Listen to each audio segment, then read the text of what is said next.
Let me know if that goes live. Okay. Let me fix this.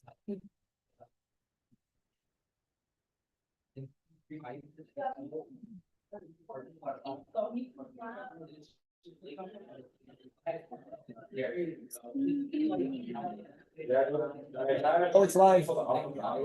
Oh, yay. Okay. Are you good at like doing that? Yeah. That's good. I do not know. Sometimes it's a little. It's so funky. Like, why is it? It's I feel like it's trying to zoom in on someone. Really? Yeah, because like I don't know why, but when Matt first turned it on, it went that way, and then it was trying to zoom in on someone's face. I hope it doesn't do it, but we'll see.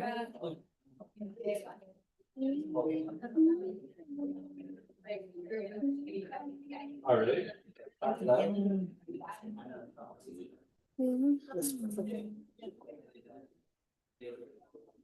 Yeah.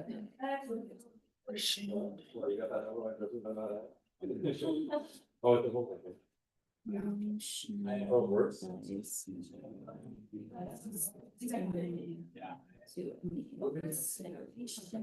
Oh, I was. Wait.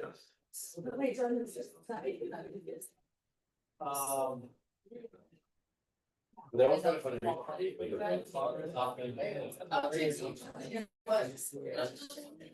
I'm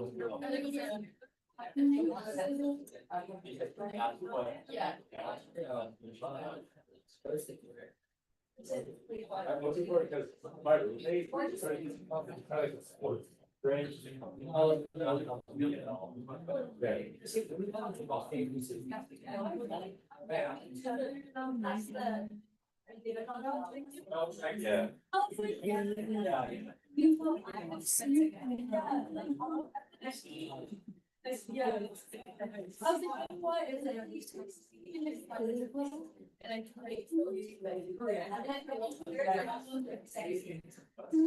That's a better feeling. I was just like, I don't know who's on brand. It's not like.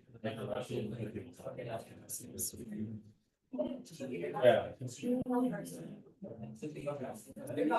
just the main thing. Yeah. So I was just like, let me know what's where it is. Yeah. To email her, and then she said, just text you, but then. It's similar for you. We'll just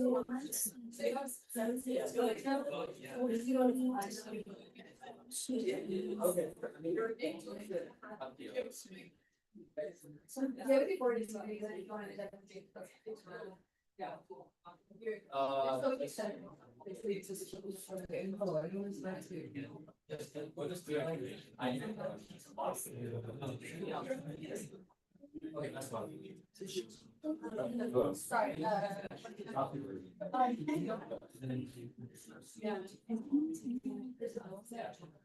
Well, like.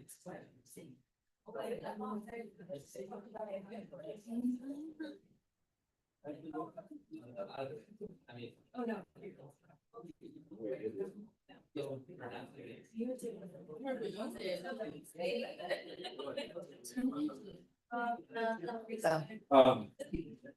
Are we like?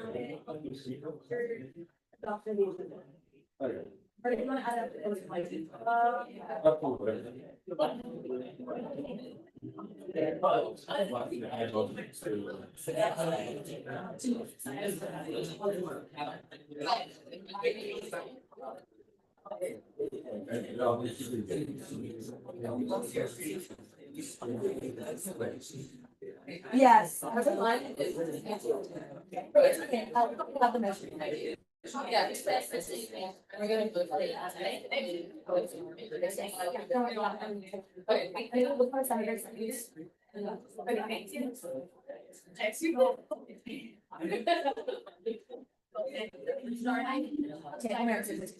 Where are the mics? Can you ask me to take the cut?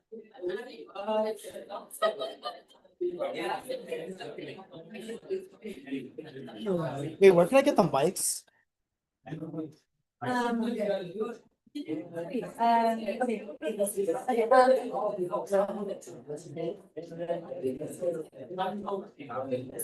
All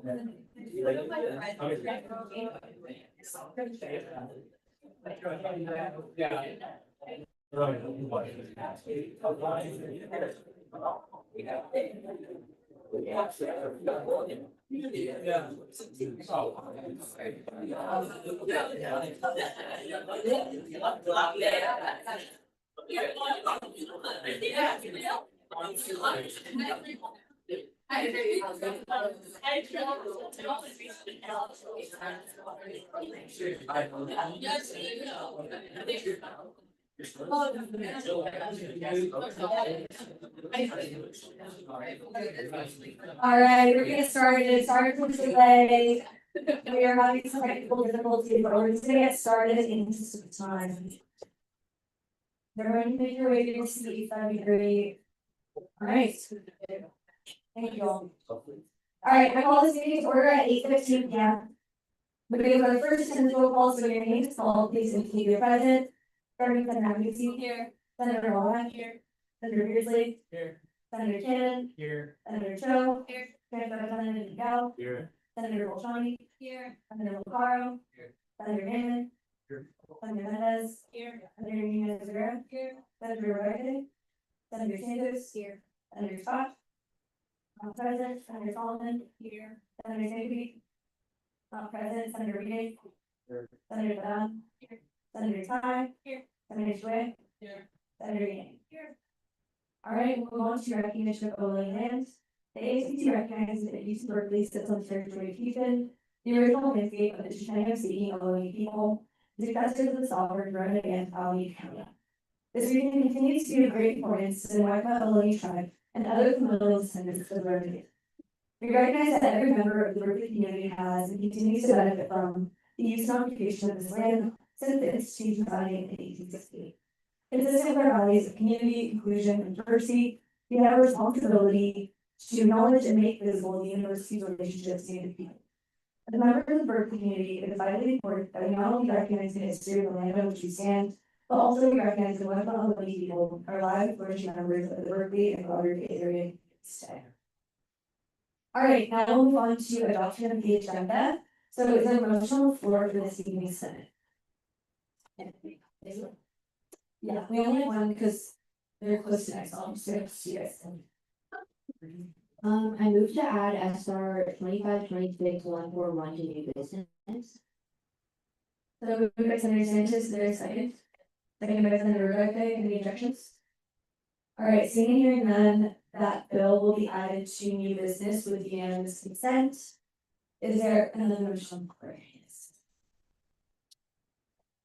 I moved to add SR 2526-140 to new business.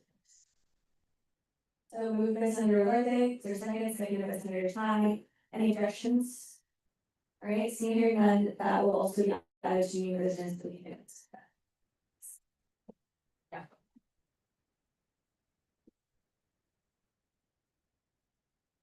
I move to add 2 minutes of silence after general public comment for the 2 items that are lost.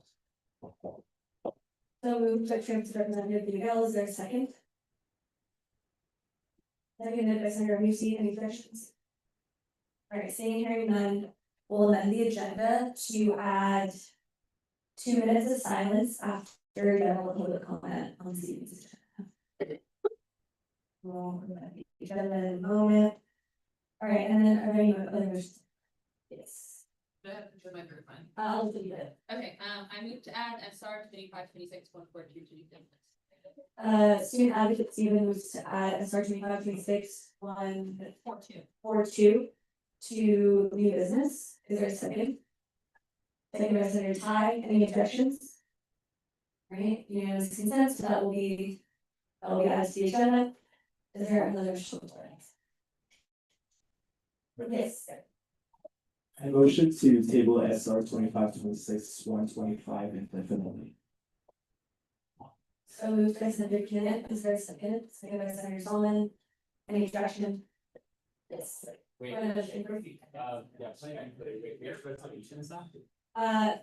Fall 27, or sorry, FY 27 budget.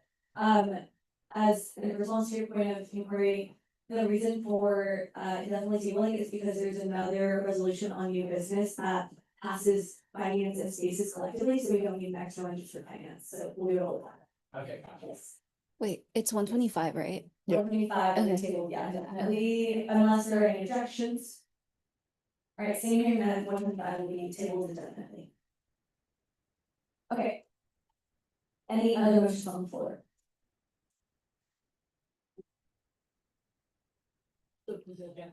Senator Smallman moves to approve the agenda as amended. Is there a second? Second by Senator Beardsley. Any objections? All right, seeing and hearing none.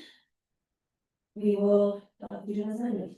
And then share, really, yeah. Yeah.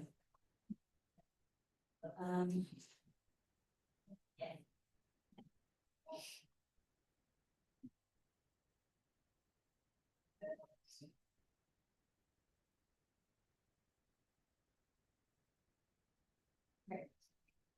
All right, we got the agenda up here now.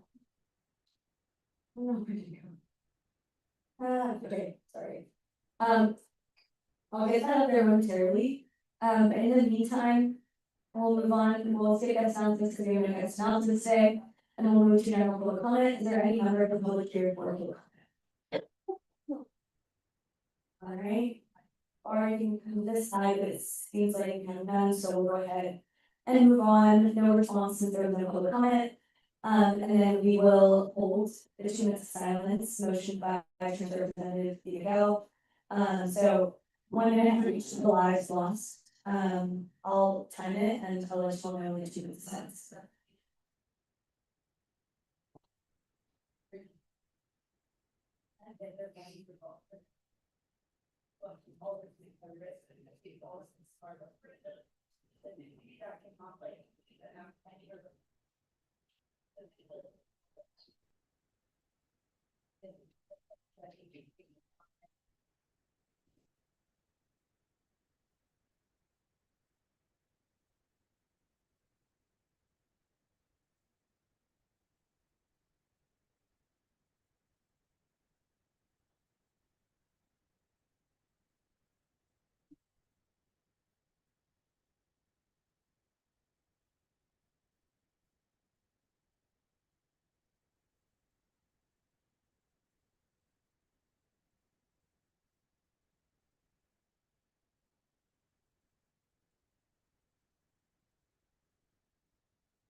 Silence.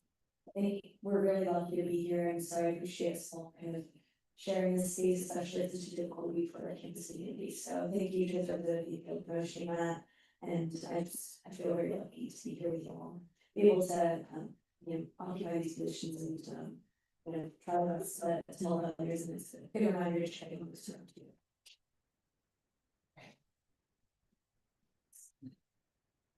Should know that. Let me just share the current. Okay. Sorry.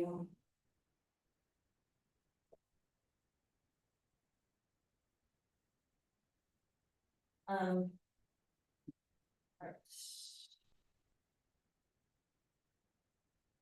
So next up we have executive officer reports, so we'll go ahead and start with president applicant.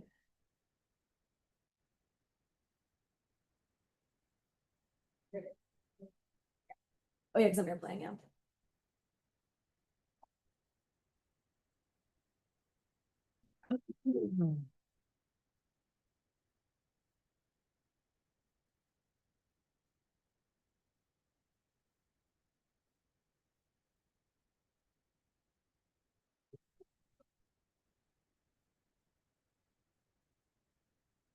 Hello, good evening, everyone. Happy second to the last Senate meeting. You all. I'm going straight to my announcements. First I wanted to share, thank you for Joshua bringing up moment of silence. I know it's really, sad time right now, so we're on OP's and we're coordinating with, BCSA alongside of Junior Student Center to see what we can do in our capacity to provide support to students. So I want to shed light on that in order to two lives that were lost. Yeah, if you need support, us execs are here for you, and everyone each side, we're very grateful to continue to share space with you all and still be in this position moving forward. So yeah, I'm going to share that. Also wanted to congratulate folks who partook in the ASUC elections. Regardless of the outcome, I'm very proud of you all, and really honored again to be in leadership with the great leadership of this association. So congratulations to you all. But yeah, I just wanted to talk about. I don't care about this one. That you guys can read, and those are all from my office, so I apologize for the long meeting, but really great initiative, so hope y'all look through them. Here are some past events, kind of check in with Associate Vice Chancellor, which is Rosemary Kim. She's the right-hand person to Chancellor Lyons and Cabinet, talking about transitioning for leadership on the ASUC and GA side for next year, so very exciting. Had an investment meeting with Isha and Jane and I, probably we'll talk more about it, but just going over our investments again. We did like all day, so fun, great to honor or welcome the new students. I also spoke at the Memorial Stadium for the welcome for students, and it was really fun. So full circle moment. Also attended Succession Summit, so great to see you all there again as well. And then the Life Safety Committee convened today, and they're just talking about Cesar Chavez. But yes, that building. Anywho, more events, you guys can read that as well, just kind of closing things up for the year. But I'll be delivering the transfer welcome speech on May 2nd. And then just a few other administrative meetings, and then an exciting meeting that we have is the Calvin Herd is convening again this Friday, and we're almost semester not meeting. So if you have any questions or anything like that, especially since the digitization of this project has been over 3 years, please let me know so I could elevate that. But just a lot of closing things this year. Here's some events that we have. We just had a personal finance workshop with Senator Ty's office at FIL. We had academic and professional development visits. Past Tuesday, MIF is going to present after me, talking about our kind of like wrap up for the year and looking back at our numbers and statistics for you all. And then we have a picnic with PhD and ISC. And moreover, we have Tenant Day, and mental awareness. A lot of visual stuff, you guys call it 10 bills, and then we're continuing these other issues as well. If there are no questions, I'm gonna welcome my MIF executives to come up to present for MIF.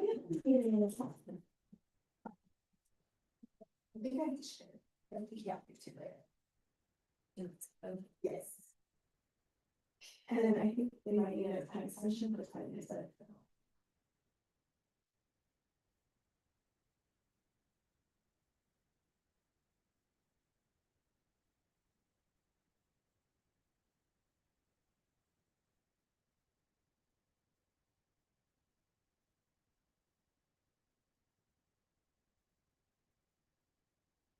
Is there a major extent time for now? Which makes sense time by 3 minutes. And then the video was to extend time by, or 3 minutes, like you did by Senator Candace.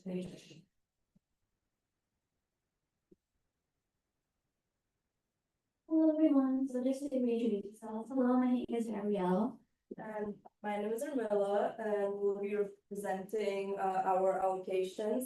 We had a presentation with you last fall, and now we actually have the numbers and some feedbacks and challenges that we want to share. Just a brief outline of what we will learn today.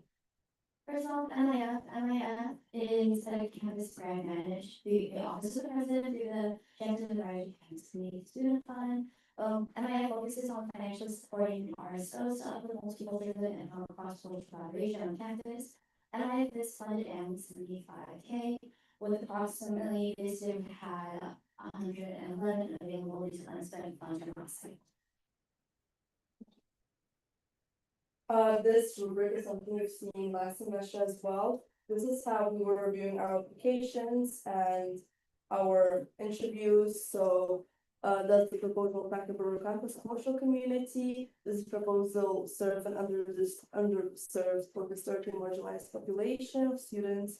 Does this proposal aim to fill an existing gap or need in the multicultural community? Does the proposal work towards promoting recruitment and retention of the current students? How feasible is it to successfully plan it and execute the proposal? And have you provided a detailed breakdown of your budget sheet specifying how the funds will be allocated? So this is doing the entries and the applications on a scale from 1 to 5. This is what our timeline for this year. So applications initially open on September 30th. We held 2 info sessions, one on October 3rd and another on October 9th. That also included an office hours. Our comms team promoted the promotional video that was posted on October 17th. Applications closed on the 22nd at 11:59, with us extending it to 24th to 1:30 to accommodate for any submissions that were submitted late, and also when we were reviewing applications, asking organizations to confirm was their actual application submitted if they submitted that. Invitation to interview were sent out November 3rd, with the interview today taking place between 8 and 16, with Zoom being the weekdays and the weekends being in person. All organizations received a notice of their applications on December 19th, which was the last year finals. And then the spring semester, all organizations should receive an email from us telling the next step to the learning. So this year, statistics, we have 80 applications, total of 80 applicants. We have 80 interview slots we conducted. That was the amount that was requested. That's very big. What do we have? Collaborating with SFO regarding organizations funding, which also helped us with our decision. And Reversing SR 2224-09 and implementing an LOU with the state regarding AMCA.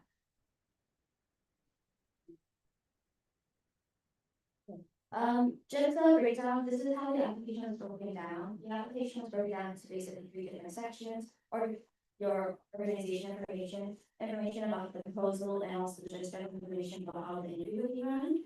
Overall, out of the 80 applications received, 1 application was rejected and 79 applications moved to the invitation interview.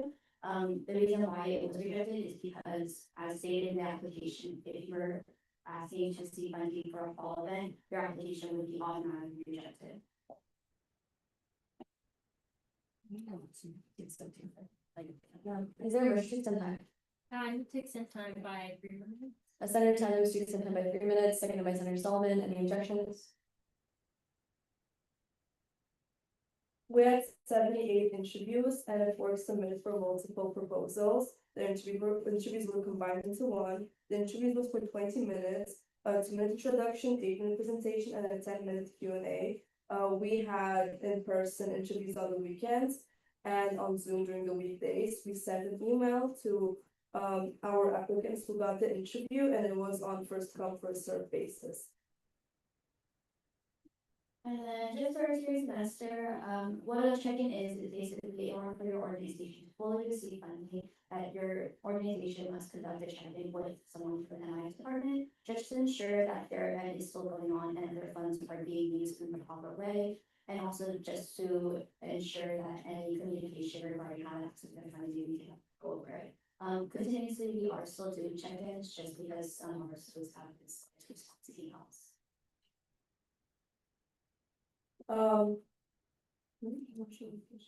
So we were able to fund 62 organizations with $110,000 distributed, and this would be our allocation.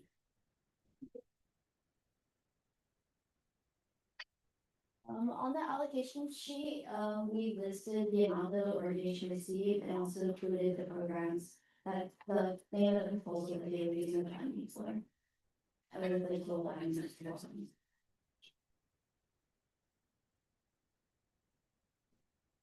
Some challenges that we had through MIF this year was communication between MIF and the organizations that funded. A big issue was that a lot of the contacts that were in the application, secondary and primary, were not answering their emails for a check-in. That's why the check-ins are still going, and they've been going since February. We were sending, I think, a total of 3 to 4 follow-ups per organization, so that was a bit difficult. And communication inside the clubs, because they don't know who replied to what, or like if their financial aid changed all of a sudden, and they wouldn't communicate back to us, and then we get an email, oh, where are our funds, like we don't know what to do with it, but like, oh, actually you were like another person already had the check-in, and they're like in the calendar, and they already made the purchase request. So there were a lot of issues with that, and a lot of questions on how to create a purchase request in an order.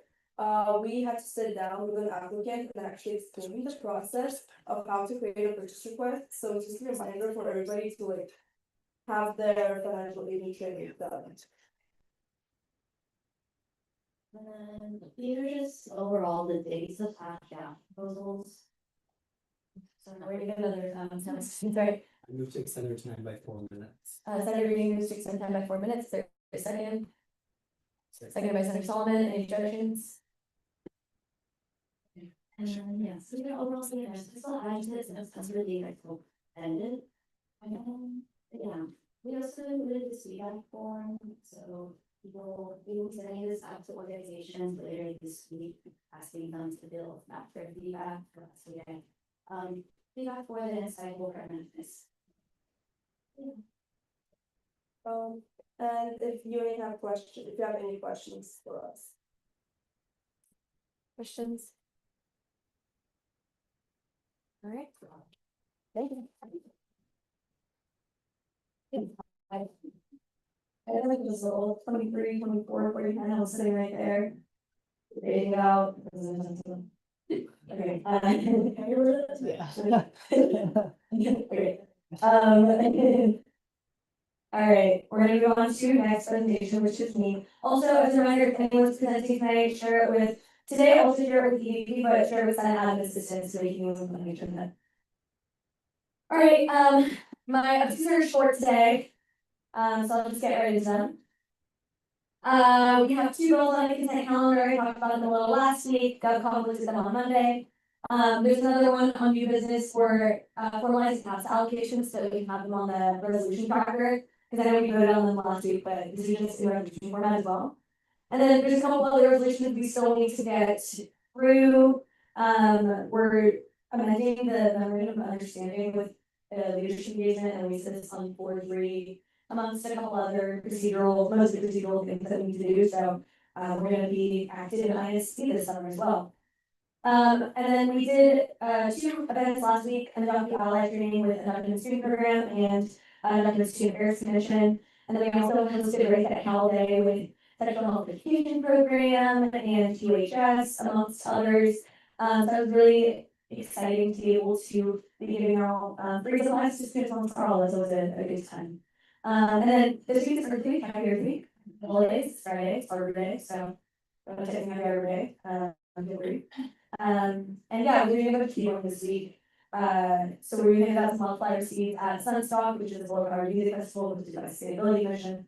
We also are doing some other team things this week, so you'll see us today through Friday. And then we're hosting an event this Saturday with Senator Tyne Solomon. It's a fundraiser for cancer research, also across America. So feel free to reach out to anybody if you're interested in getting involved, participating, swimming. And then a couple more updates. First one, if you're interested in being in solidarity with the ASUC strike happening on May 14th, please let me know. They're asking for support with students tabling, doing other things, and we're also going to release them publicly in solidarity. And yeah, it's just so that we can help pressure them to get their wages and benefits from the UC. And ASUC is our campus workers, for those of you who don't know. So let me know if anybody's welcome. to get plugged in, so please reach out to me if you're interested in labor solidarity efforts. Although I mentioned it last week, but we're sending a memo to the chancellor regarding our student disappointment with the Illusion sale to Cal Athletics. So let me know if you want to be involved in that memo that we're sending, and I might ask you all for co-signs soon once we get the final version. And my spaces director and Jonathan Fairfield, she's been working on that, so that's them. And then let me know if you want to sit on the semester committee. I meant to send an email earlier today asking for formal volunteers. So you can let me know, or just look up my email later today or tomorrow. And please respond, because I need 3 of you to sit on your semester committee, and it's gonna be 3 incoming senators as well. It'll probably meet a couple times over the summer. And yeah, so just let me know if you're interested in being a part of it. So I don't have to volunteer anybody. All right, and then yeah, these are some meetings I did this week. We had our first ACC alumni advisory board meeting this week, which is really exciting. We had some cool people there, former like chairs to action, different senators and presidents, and it was like an elections council chair there. So yeah, it was cool. And we're going to expand the ACC alumni advisory board next year. So yes, that'll be great. And it's kind of like a advisory board for the ACC alumni committee, essentially, for those of you who know. And then today I also did a walkthrough in Adjournment 312 with the Alameda County Registrar of Voters. They're going to put voting booths there in November, as long as everyone in ACC next year is also good with it. But if it goes through, it'll be double booths on the 3rd floor as opposed to doing it in the Public Service Center where it's been before. Yeah, a couple other meetings. We talked about the ASUC investment portfolio with Austin Charles Walden, who's our fund manager. It was really interesting. It was interesting, like inner workings of investment portfolio. Like I said last week, just something out. It's interesting now, especially with like stuff going on in the world, all the different things changing. Yeah, and next week I have some meetings as well. Student working, and then the final states assignments committee meeting where we're going to about some grant money, ASUC government relations, and I'm not service committee. Yes, all right, any questions? All right, great, thanks guys, that's all for me.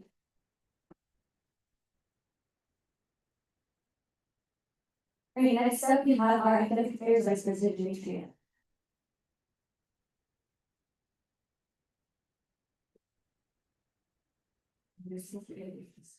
Okay, did you share with me? Oh, I did not share with you. Sorry, you have your link today. Yeah.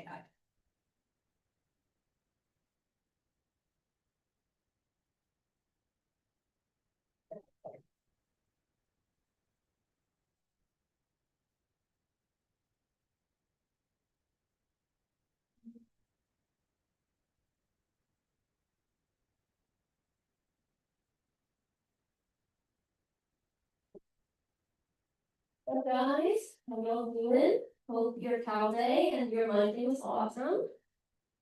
Alright, meetings and events. I won't bore you guys. I'm just gonna go over the important stuff. I had a check-in with Oliver O'Reilly's office on the adjunct deadline. I had a speech at the Academic Senate Spring Division meeting, which is their like big meeting in spring, where they talk about the most important topics and about my staff members to that.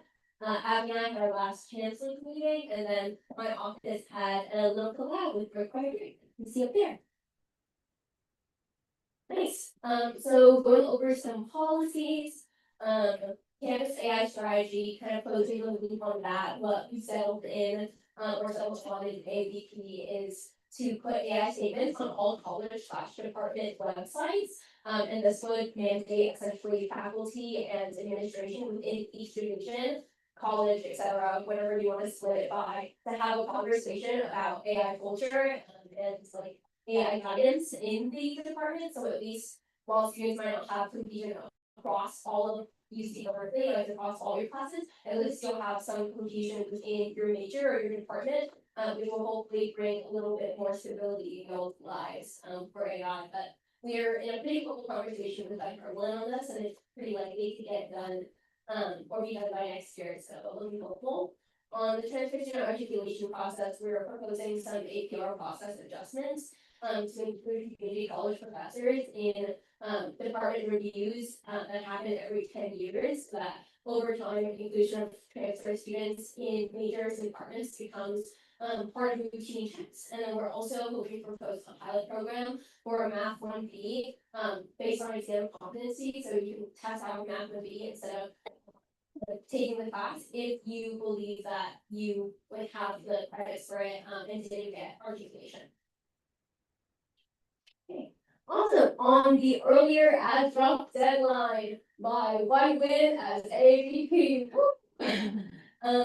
So initially implementation of the earlier ad drop deadline was gonna be for fall 2026. All of those surveys led to implementation in fall like 27. So we're senior next year. That's one for you.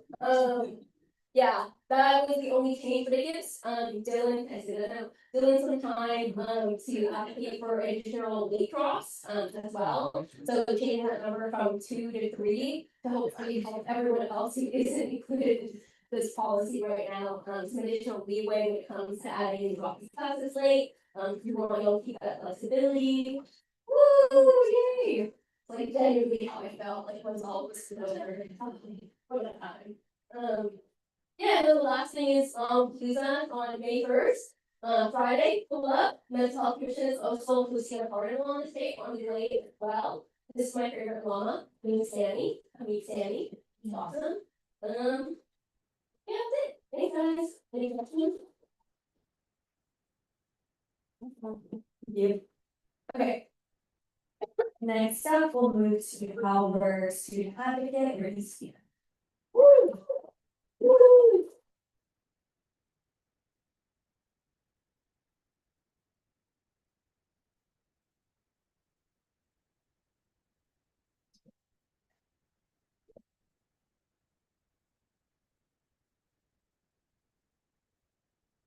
Hi everyone, I have super short updates, but I hope you guys, like Jenny said, had a good holiday, had some safe, lightweight fun. Hopefully it was a good weekend for y'all. I'll be super quick, just some of the meetings that I had this past week. So actually earlier today, but some folk from my office went and presented or did like a training, or it was like more of a conversation with the Transfer Student Center.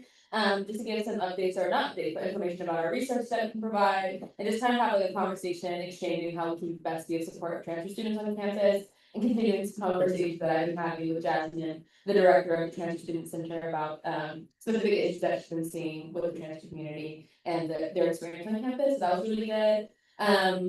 We also had a recurring FAFSA meeting last week specifically to talk about the mutual aid fund and how that can continue into the upcoming year. And we talked a lot about how the current mutual aid fund is like basically programmed within the GA and trying to replicate that. So they've been super helpful in giving input for that, as well as insight, how a lot of institutional knowledge from when like the GA first started this fund and how it's like transformed to make sure that it's in alignment with FAFSA's goals, especially like legality. I think a big concern is that the money that we're allocating to students would potentially impact their financial aid, which we do not want, because we want students to be able to receive additional funding without it already impacting the existing aid that they have. So trying to find ways in which we can still support them, but also kind of abide by these legal requirements. And then we also met with the Davis SAO this past week, specifically to talk about some of the like new student code of conduct changes that we've been seeing across UC campuses. It was a really good conversation about how we operate within our conduct division within SAO and how they operate in helping students navigate conduct violations from the university. And they most actually Davis SAO, they are really like modeled after Berkeley SAO, so they were just like really getting a lot of information since they're much smaller than the SAO here. And they have about like they have like 15 to 20 students within the office, so we're just giving them a lot of institutional knowledge that we have, having it existing longer, as well as being much bigger. So really good conversation, and hoping that for SEO they can stay in contact with Davis for years to come. And lots of other GA, specifically talk about SPSF last week on Friday, seeing how we can better support student parents and how SPSF as an initiative can grow to best encapsulate the concerns of student parents on campus. And then an internal mutual aid fund meeting, also met with Mikhail, and then SEO we had 2 trainings. We had Veritat Care, which is like alcohol prevention training, and one on prevention, like alcohol safety training, and then we had After Care come in. These were both really good after a long holiday weekend. So we did alcohol safety training, that was really informative. So shout out their organizations and offices, and then some upcoming meetings that we have. Anti-doxing workshop that we'll be giving to the GA. I believe it's on Dead Week. And then also still collaborating with the data office to kind of give informational training about how students interact with disability accommodations on campus. And then the student parent center talk about the awarding that we got from Big C to see how we can further support them, since we got a little under $26,000 for student parents on campus. And then something that's not related to meetings, but something fun, my office is going on retreat this weekend. Jay and I, this is from fundraising, so don't worry, we're not using our ASUC funding, but yeah, it's super fun every year, or every semester, so I'm super excited to have a retreat this weekend. And then this is my office, I'm open office, give them how big, they're so cute. Everyone keeps asking me if I'm gonna, like, if I'm sad and graduating, I'm like, no, I'm not sad, but I am gonna miss my office, yeah, just. I'll get that, I'll set up for next week, last meeting, but yeah, that's really all for me. Again, services, we do not stop taking cases, even if the school year ends, if you even have any issues that come up on day, please reach out to us, especially regarding active misconduct, we will be here to support you. Yeah, thank you. Are there any questions? Okay, sure, thank you. All right, next up, we've got external affairs, our student account meeting.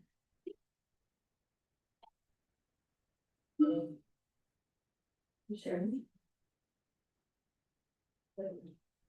Wait. Sorry. Okay.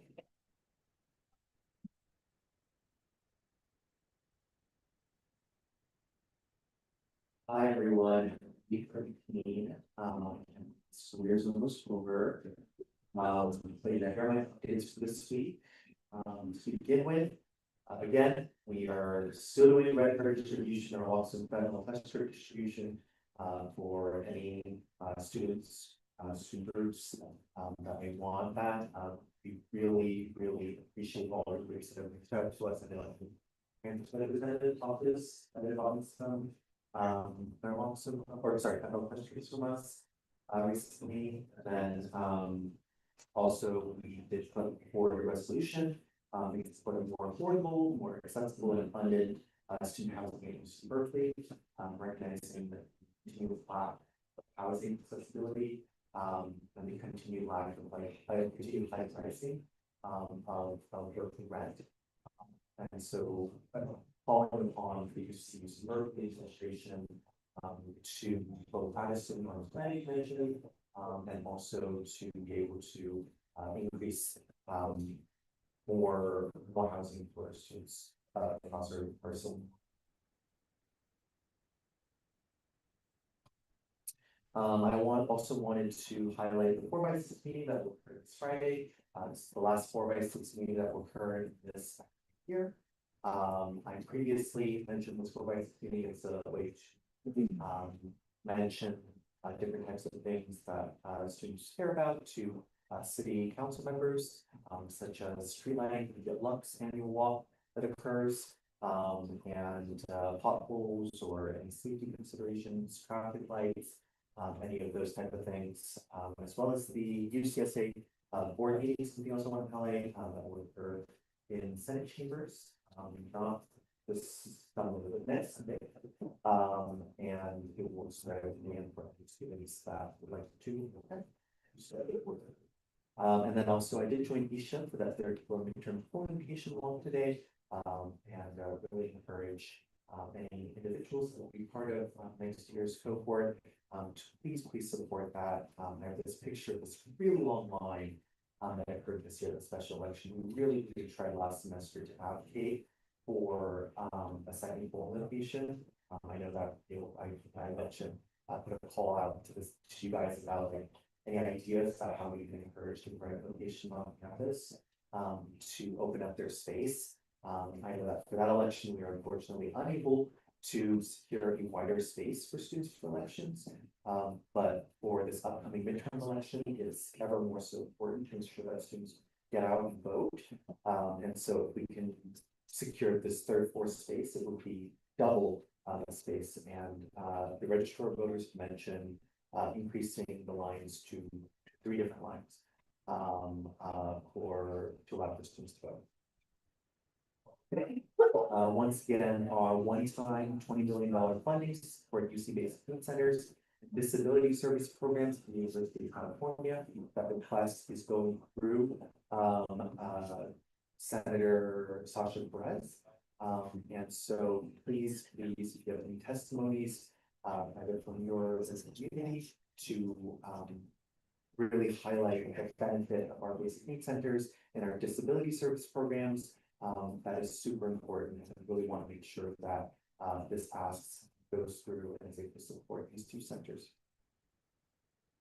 All right, thank you. Any questions?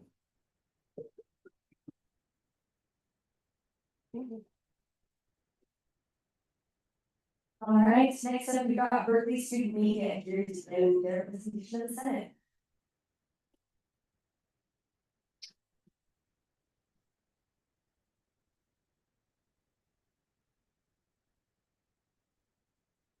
Hello. Oh, there's another one right there. Oh. We can see. Okay. Yeah. Well, the mic is for the recording. Oh, okay. Yeah. Hi guys, I'm Felix. And I'm Chloe. And we are Berkeley Student Media. What is Berkeley Student Media? Berkeley Student Media is a chartered program founded in 2024 via an ASUC Act, which merged the Publications and Media Board and Publications Media Center into one unit, Berkeley Student Media, BSM. And currently we run to rent out free media equipment. And we have a free equipment checkout program. So basically that we all cameras, microphones, even have a studio space with things MLP that we use to rent out so that people can have a space to record different kinds of media. Have any of you guys ever rented out equipment at BSM? Shout out. Yeah. In addition to that, we also do a magazine distribution program where we collaborate with a bunch of different media organizations on campus and purchase them and distribute to students around campus for free.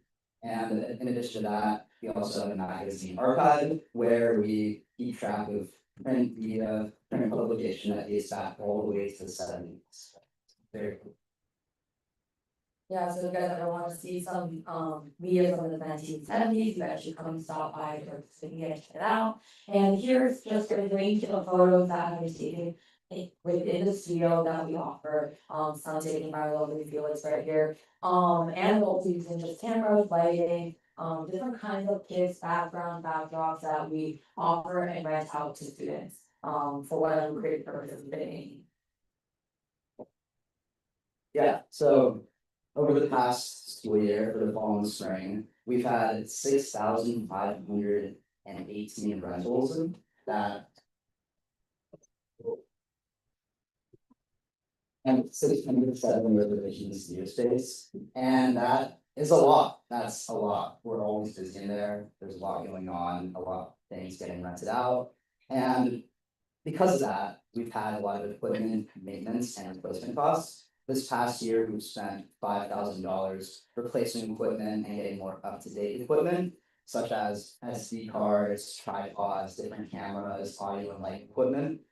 And then on top of that, we've only been able to distribute 50 free magazines because our funding has been a little focused on the equipment because that is more pressing right now.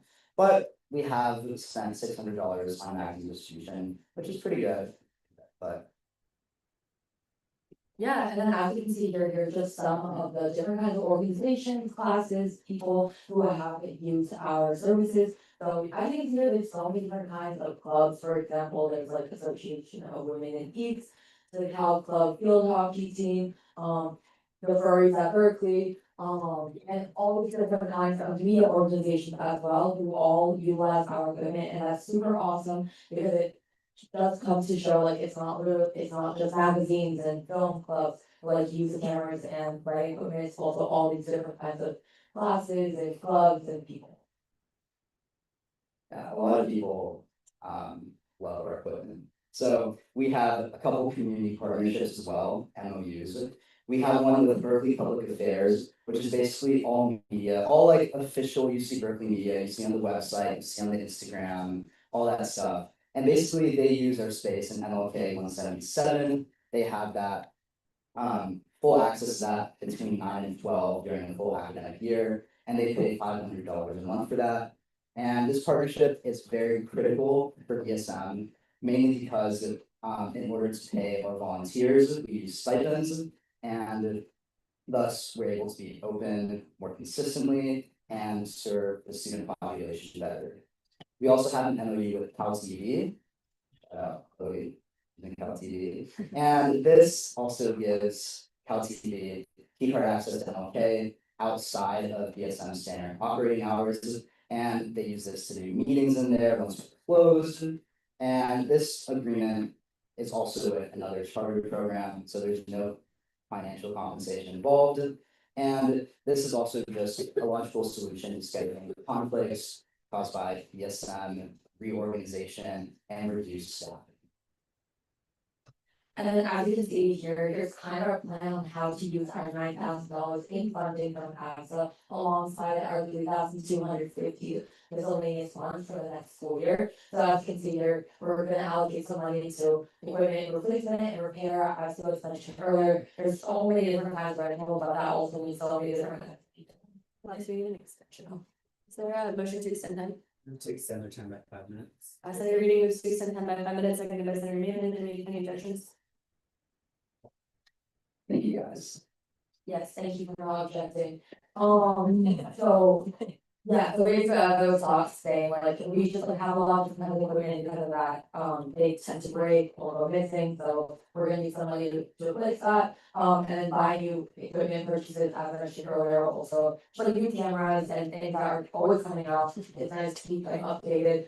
And as we mentioned earlier, we give out free magazines and different kinds of different media. So for example, Bear, Brain Sample, all these different kinds of magazines. We're gonna allocate $1,500 to fund that, and alongside money to give to our amazing volunteers. Also, the volunteer side is not kind of ASUC funding, that's probably the miscellaneous funding that we have. So yeah, some current challenges that this side currently faces and some plans for expansion. Obviously, we touched on it a little bit, the limited staffing capacity. Right now, we only have 2 volunteers and the 2 of us, so we're kind of holding it down a lot. Yeah, and doing this will open the BSM space in MLK for longer hours, providing a much more time to the students on campus who rely on our equipment. And this will also increase the sense of community in the program. Additionally, we would like to broaden the awareness for BSM resources. We'd like to establish partnerships with ASUC comms and Senate offices, and we'd love to create a targeted push to organizations across campus through free events, tabling, and increased social media presence. We kind of did that a little bit this semester with the state print media event with a few other media organizations on campus, and we try to do that again, but on a larger scale. Additionally, we have a lot of difficulty maintaining our up-to-date equipment. So our goal is to secure new streams of funding through CAC SSF, student tech funds, and additionally, we are partnering with Superb to co-develop the campaign the next AMP feed. I'm not sure how popular it is. So yeah. Oh, that was.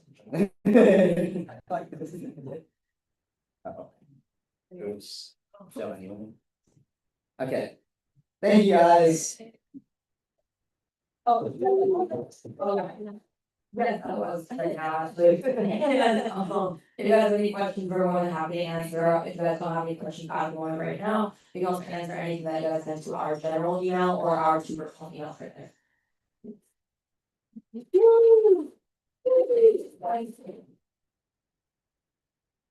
Right.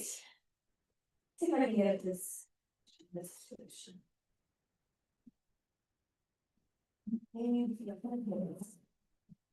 Oh.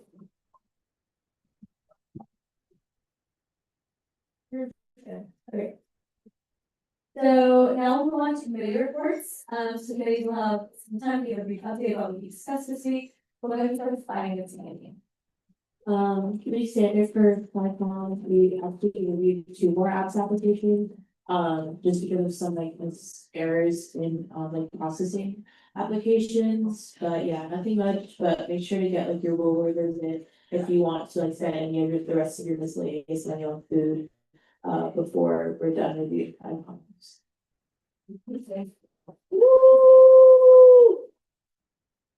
Hey guys. Hey guys, XCOM was pretty standard this week. We forwarded a few resolutions to the Senate. First resolution that we forwarded was urging the implementation of the SAFE Act. The next one was urging the implementation of Assembly Bill 2883, which is recognizing the Lunar New Year. And then also recognizing the Armenian genocide, and then we also confirmed 8 people to appeal the commission. Yeah, thank you.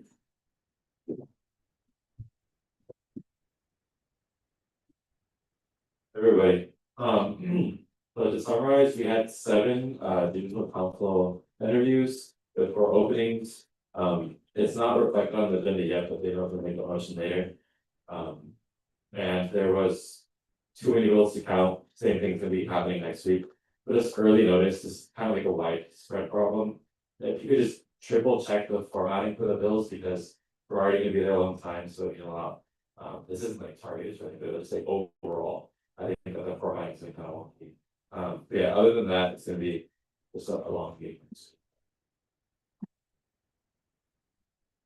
All right. Thank you for these. All right. Now we'll on to public comment, the consent calendar and immediate consideration items. Because anyone here to give public comment, you can keep these items on this side. And a reminder that this portion of the meeting is related to public comments relating to pending business items like consent calendar or immediate consideration. And every individual may make 1 general public comment, which may not exceed 2 minutes. And general public comments may not be noted at the time. Once again, the Senate has reserved the right to cut off speakers, so you see them all the time. Remove members of the general public in the meeting if they constitute a serious obstruction to the orderly conduct of Senate proceedings. Yeah. You can go ahead and introduce yourself, and then you'll have to give public comment, and I'll tap my gavel in your 15 seconds.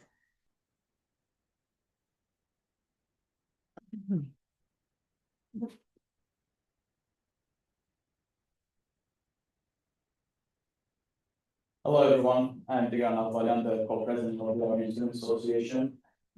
And I'm here to talk about the bill, the Armenian Genocide and Murders Bill. And I want to first take a moment to emphasize why April 24 is especially significant and why it is chosen to be the Memorial Day for genocide when it was carried out from 1914 all the way to 1923. During World War I, the Ottoman regime drafted nearly every Armenian man to the front lines and confiscated all of their weapons, disarming the nation and living it defenseless. Then on April 24, 1915, they targeted and executed almost every single Armenian intellectual, our academics, scholars, clergy members, community leaders, effectively decapitating the nation and leaving behind only the women, children, and the elderly, who were eventually deported through the Syrian desert, where most of them died. Armenians who used to densely inhabit all of Eastern Anatolia, which is about half of today's Turkish Republic, were effectively robbed of their own.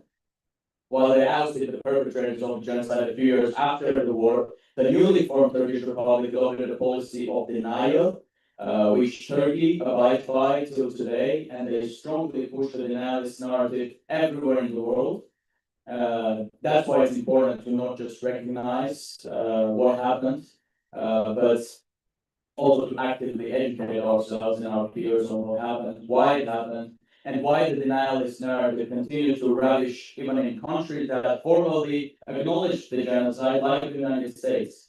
For example, when Donald Trump, the president, refers to it as a great disaster instead of a genocide as it was when in 2021 the US officially acknowledged that it was a genocide. Thank you.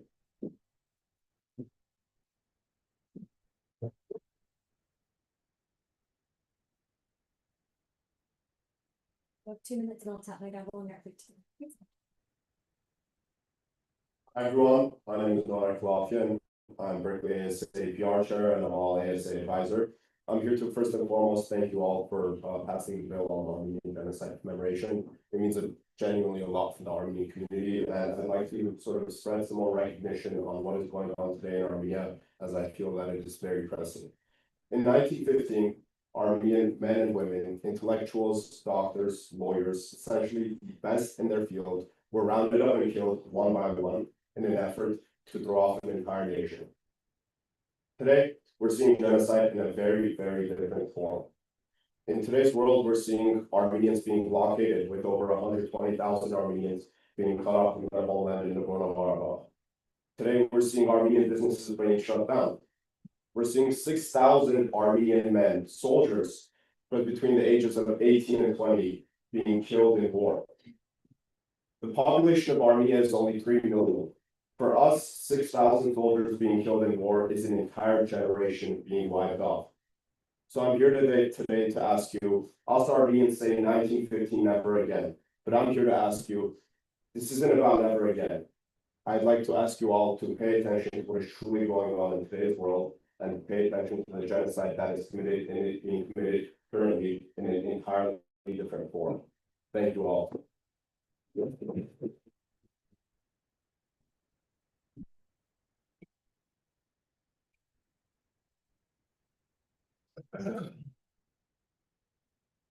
Hi everyone, my name is Saudi and I'm the co-culture chair for the Armenian Students Association. So thank you Tigran and Nora for giving some background. I just want to quickly talk about what we've been planning within our ASA for this week and due to the Armenian genocide. So all week this week we've been tabling on Sprout and fundraising to donate money to a humanitarian fund in to help displaced kids in Artsakh. Back in 2020, there was systemic destruction on Nagorno-Karabakh, which is a region a little outside of Armenia called Artsakh. So due to that, a lot of kids were displaced out of school, out of their homes. So that is where the money we're raising is going to, and that's what all our events, the significance behind them is for these kids, for our soldiers, for our families. I just wanted to also bring up one other thing. We wanted to do our movie screening events on the Glade this Thursday, so which would be tomorrow. However, event services and just I think the university was giving us a little bit of a hard time. So to comply, we moved it to do it at the Tilden tomorrow, Thursday. But I just want to say, like, it goes to show, like, no matter how much you try, like, not everything is gonna go our way. We were happy to comply with the university's rules, but we were hoping that moving forward, our event can be in a place with a lot of visibility, because the more awareness we raise for it, the better impact we can have on our community. Thank you. Any other members of the public hearing public comment?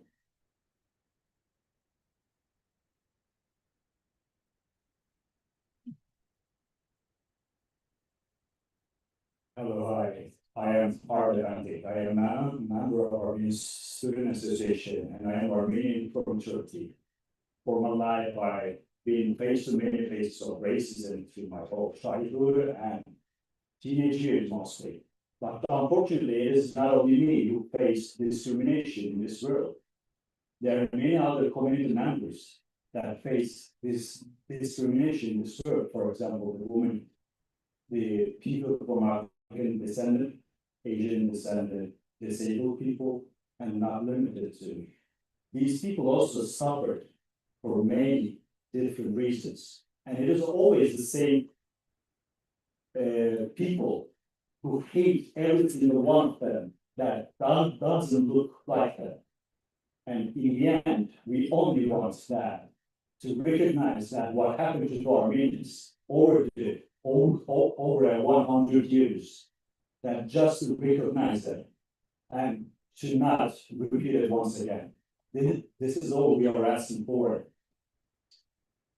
I hope you will understand our pain and our sufferings, and I hope we are going to stop this by just raising our hands towards this awareness week. Thank you.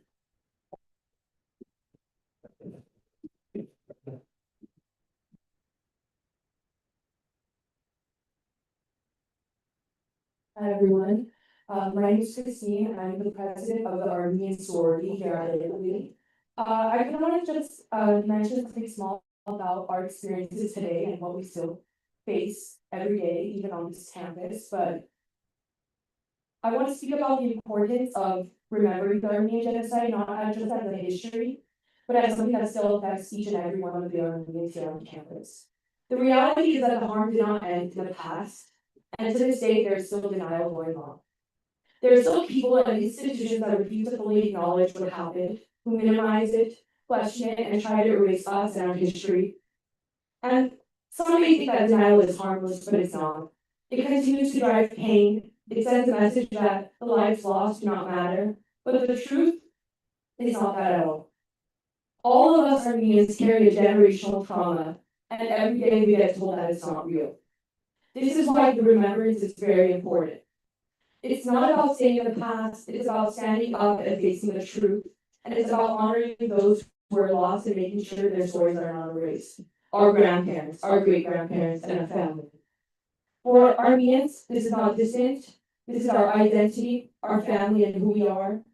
So when we choose to remember what we are doing more than reflecting, we are resisting the silence that's being placed among us. And that's why we must continue to stand up for our people and remember this day. Thank you.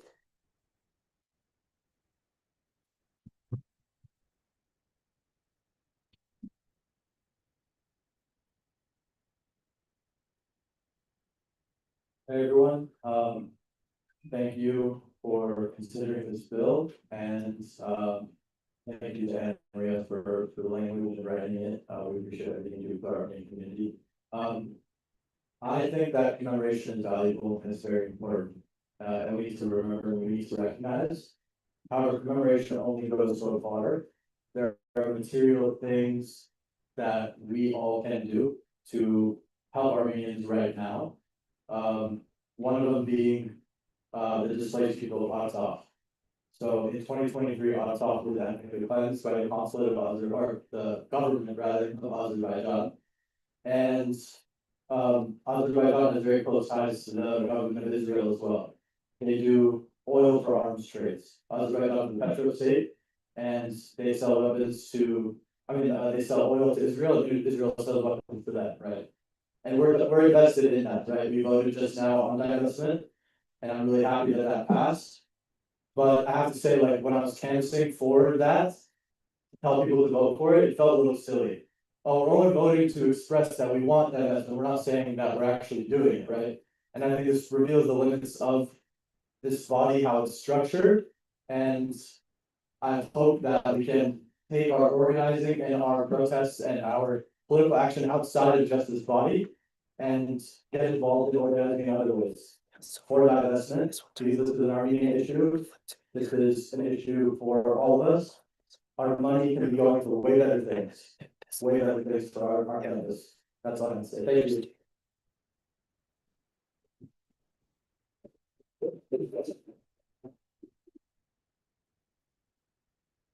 Hi everyone, my name is Lizana, and this was an and I just really want to say that the acceptance of this bill is very important for the Armenian community, but I think for all of us in general, because these stories are not only about one country or one nation.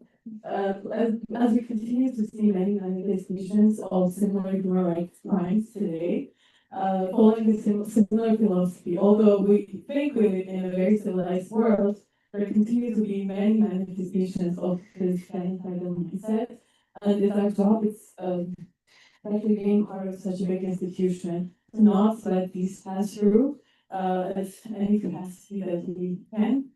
And almost every Armenian, I can say, they need can trace themselves back to an ancestor that is a genocide survivor. And that's why there are many more Armenians now living outside of Armenia than in Armenia. But this is about continuing through and staying strong and continuing to preserve our culture and to inspire still not the stopping of similar stories. Thank you. Are there any other members of the public here for a vote?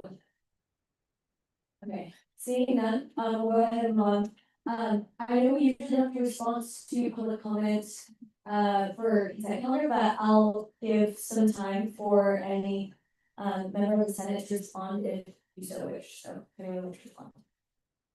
Thank you so much, Isha, I appreciate it. First off, I want to thank Callie and city members for being here and showing the importance of what's going on in our community right now. And I also want to start by acknowledging what this week represents. Cal State's been really, working really hard on a traditional event they do every year. It is currently Armenian Genocide Awareness Week, and we have been fundraising outside on Sprout and hosting incredible events.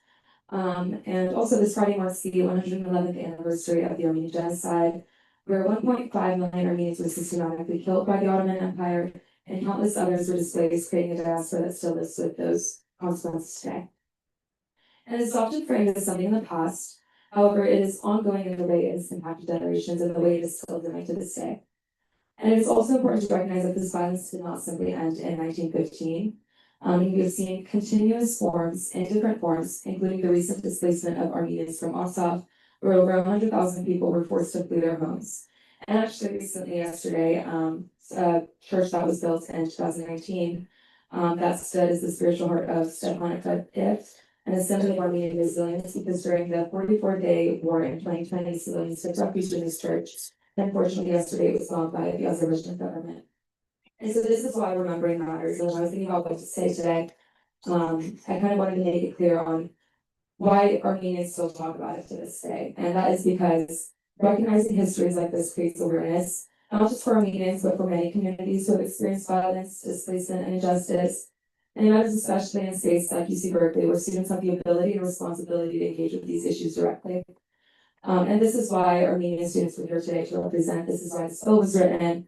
And I really do hope that in the same spirit and solidarity, alongside with other organizations, Armenian Student Associations worked really hard on planning this movie night tomorrow, which I'm glad someone did mention how difficult it has been working with the university and having to comply with these rules, because transparency is not on the top of the university's priority list, unfortunately, when it comes to organizing things, that visibility is required. And so we are hosting a movie night tomorrow at 7 p.m. at Tilden, and which is in MLK, and this is an opportunity to come together in a setting and engage with these things as a community. I also want to acknowledge again that this event has not been easy to plan, so seeing your guys' support there, this is also a collaboration with a lot of ASUC senators, so I'd love to see you all there. And I encourage you guys to bring your friends and share this with your communities. And then also this Friday at 12 p.m. we're having a protest at Savio Steps, and this is a chance for a visible space for us to stand together and show solidarity with the Armenian community. And so yeah, I sent these all to your guys' speak out. I hope to see you all there. And again, I thank the Armenian Student Association for the tradition of the Armenian Genocide Awareness Week and for the hard work that they have put in planning all these events and for showing up today and showing support. Thank you guys.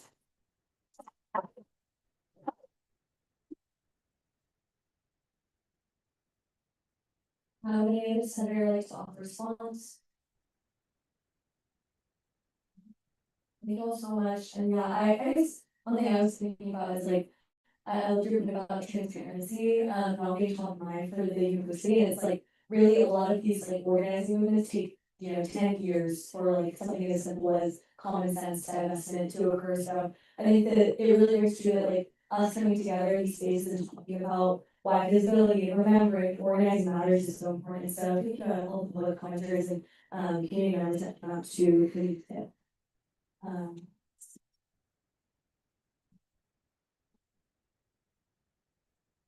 All right, so now we have the consent calendar. Oh, we have to do a roll call before you vote.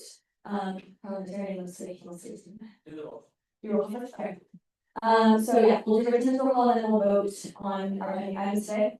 So starting with Senator McC here, Senator Allred, Senator Beardsley, Senator Cannon, here, Senator Cho, here, Trans Representative Yale, here, Senator Goltoni, here, Senator Makara, here, Senator Hamon, here, Senator Mendez, here, Senator Nunez Rivera, Senator Rodriguez, Senator Sanders, Senator Scott, President Senator Solomon, Senator Stanley, President Senator Reading, here, Senator Dunn, here, Senator Tash, here, Senator Shea, here, Senator Yang. You want to see? You got it. Okay, real quick, just quick speak one thing on my back end, when we have for the motion on the matter which was discussed. We need to add additional council nominations to the consent calendar. So, pursuant to bylaw 1201, section 10.7, amending the previous motion on the adoption of the agenda to amend item B in consent calendar with Beth minutes.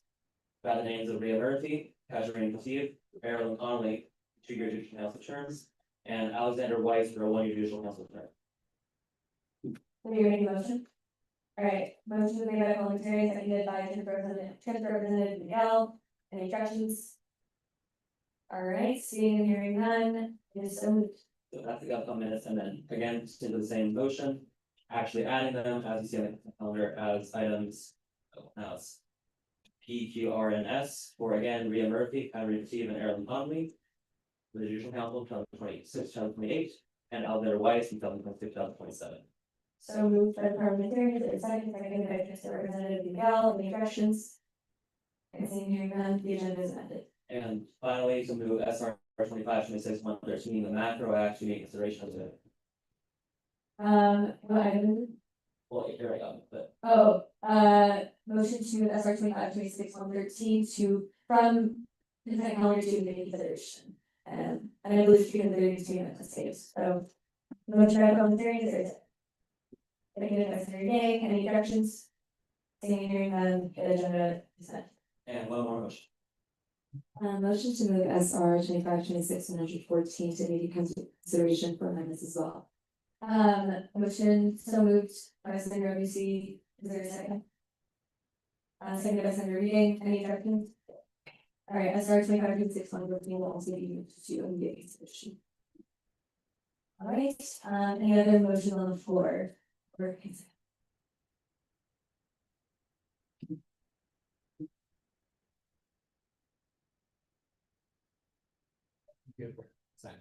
Senator Obusi moves to approve the consent calendar. Is there a second? Seconded by Senator Obusi. Any objections? Seeing and hearing none, the consent calendar is approved. All items A through R unanimously. All right. Now we'll move on to immediate consideration. Is there a motion for immediate consideration? Yeah. Motion for informal discussion on item SR 25-26-114. Senator Obusi moves to open informal discussion for all. 5 minutes. For 5 minutes on item B on immediate consideration. Is there a second? Seconded by Senator Mendez. Any objections? All right, seeing and hearing none, discussion is now open, so feel free to choose. Thank you so much. Sorry, guys. I just wanted to update the post sponsors. Is there anything come out today? Process or collect? Yeah, I could share it to her. She'll check with you.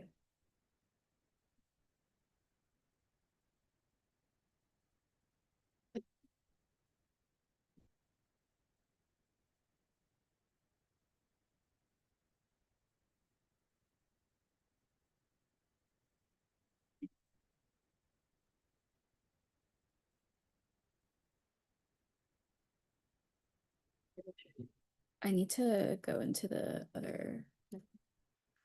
To the ASUC.org one or your normal email? Okay.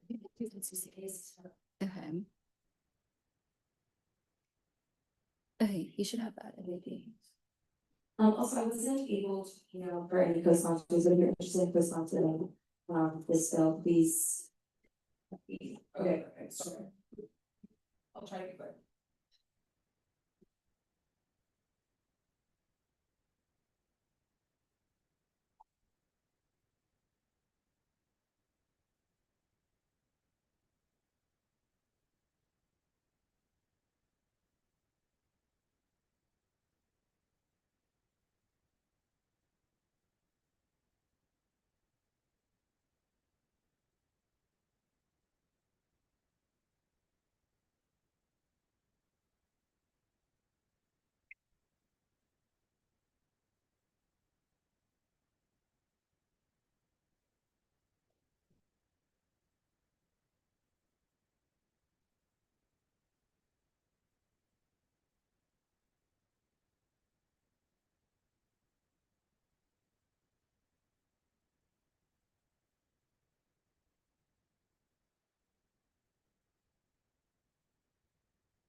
Motion to exit, informal discussion.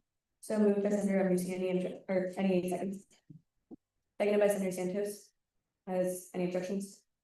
Yeah. All right, seeing here, hearing none, we have exited. Is there a motion for it? Motion to approve, immediate consideration as amended. So Senator Rubinstein moves to approve item B on immediate consideration as amended. Is there a second? Seconded by Senator Solomon. Any objections? All right, seeing hearing none, still passes unanimously.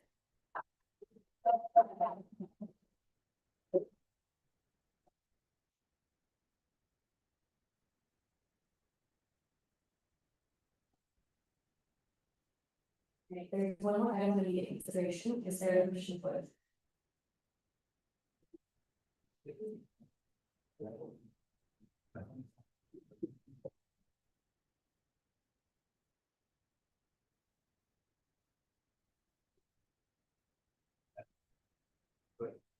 Executive session. Yes, not there. Yeah, you can say. Okay. What do you want? Right. Yes. Yeah.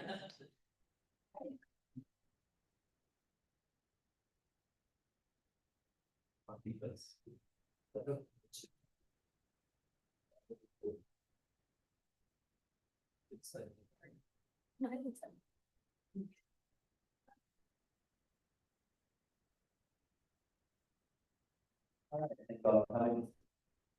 Macro act.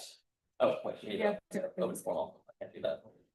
Is there a motion on the floor to open discussion on this item? All right, so then we're ready, go ahead. For what discussion on the fact Moves to open for home for 15 minutes. for 15 minutes of formal discussion. Is there a second? Seconded by Senator Rivera. Any objections? All right, seeing none. All right, the reason I brought this to consideration, I've talked to, I believe, every senator about this. This is a resolution that was introduced last week. It went to GovCon and is now here.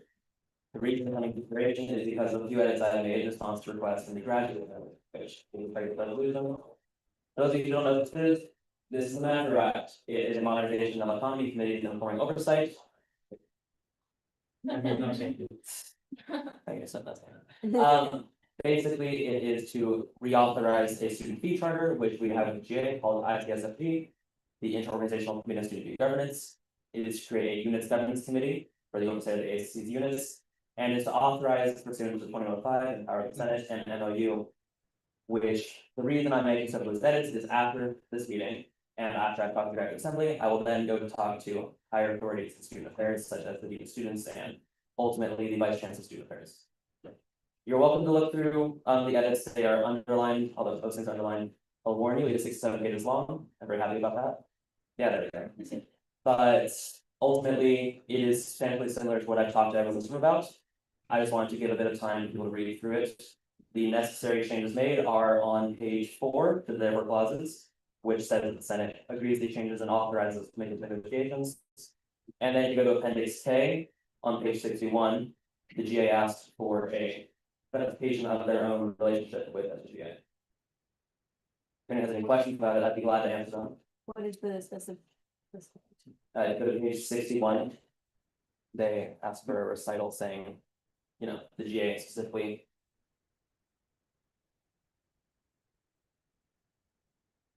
You just want to say the GA said. Yeah, if anyone has any questions, I'd be glad to answer them. Otherwise, I just want to get a quick second for people to read through it. Again, I'm aware this is 6-7 pages long. That is why I sent this out so far in advance. Can you give a quick summary again of the bill? Yeah, sure. The main 3 things this bill does are reauthorize the student fee committee between the ASUC and GA, which for those of you who don't know how student fees are passed, you have to go to UCOP and SFMC, which is a campus committee, and then passes that process. And this committee was authorized in 2019, meant to bridge the gap between when UCP approved something and it actually come to us. As we've seen throughout this semester and past years as well, when that committee does not exist, it kind of just leaves components of fees left holding ball and wondering where to go. This meant to patch that gap and also add a clause that president of the GA, saying if that committee does not convene for whatever reason, it charges specifically the COO and the GA rules officer, my counterpart in the GA, to actually reach out to components and say, hey, here's how you do this thing. Because as people in this room testify, many people on the committee student face, it is quite hard to find information otherwise. There are several outdated websites, many things all over the place. That's the first thing. Second thing is it creates a thing called the Units Governance Committee, the ACFI units, charter programs, general committees, commissions, and all those are left in a certain nebulous state of affairs. This committee authorizes people to start looking at that, specifically the president, executive vice president, CFO, COO, CPO, the 5 executive and appointed officials who are most charged with governance, to create a committee which is in charge of doing that. And they do certain things. Importantly, it says nothing is binding until December 2026 because this is such a huge giant change. We're not trying to force it on anyone.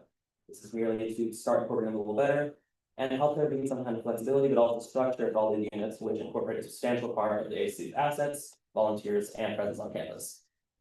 And thirdly, as I mentioned, an MOU with SGPA and Appendix K being on page 61 and ending on page 64.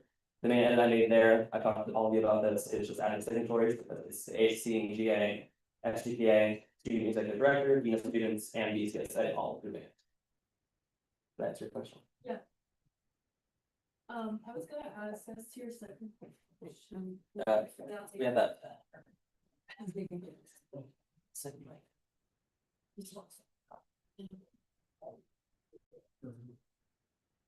I think I was having a conversation with you about, this like, but, having a conversation about maybe like including the chairs of GovCom, VidCom, and ISCOM, on that committee, so that there's still kind of like a kind of voice in that matter, and, you know, obviously, I think the ones that are executives, but I don't know, We discussed that, I should federal legal minister Frank brought that up, right? If you go to page 56, which is the actual appendix J. The UGC is specifically executives only. The reason for that is similar to the Better Elections Reform Committee, which is something for elections legislation. It is meant to be a clearinghouse, which is not part of the Senate. The reason we do not include intentionally any senators on this committee is that everything UGC is doing still goes to Senate final approval. And similar to how we do not have the CFO involved in final appeals or space appeals, it is meant to have a separation of powers. Senators are not supposed to be in this view, and again, it's flexible to be modified to December 2026. Senators are not going to be involved in this decision because then, if there is a Senate discussion on an item, they would have a substantial leg up on any of the senators. This is meant to change status quo in previous years where various senators have been at will in proposed bills to table entire power programs or resolve entire commissions. And there has been no central authority in the matter to discuss the exact specifications of that. It's been an ad hoc thing. This is meant to centralize that authority and discuss exactly what the reasons would be for those moves. To answer your question. yes, so then, but I agree, I think it's a good idea. I think it's a good idea. And we'll choose. Yeah.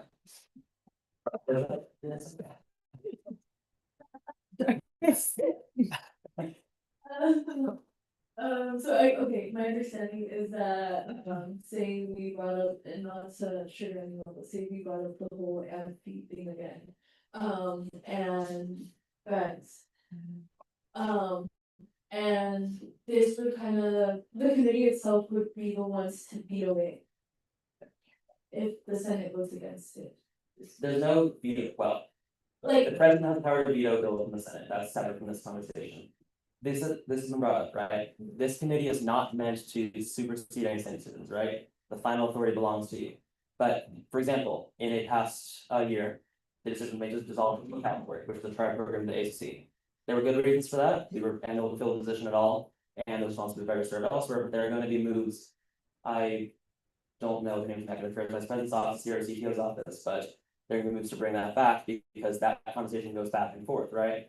There's no central authority on the fire programs, commission, general committees. The actual bylaw, if you look at 3201 right now, says just the EVP and CFO, but that's way too much responsibility to put on any 1 or 2 people, especially with 2 probably busiest people in the entire ACC. So things like that, I think it makes sense to have a central kind of case on it. Do you want to say anything else? From my understanding, instead of charters or anyone looking to put forward a referendum, they would go to this committee and then this committee would guide them through the process to create the referendum. Yeah. Or anything else that they're doing, and anything with the charter program bylaws, rules, things like that. Yeah. And I should also clarify, this isn't just those five, it's just the 5 voting members.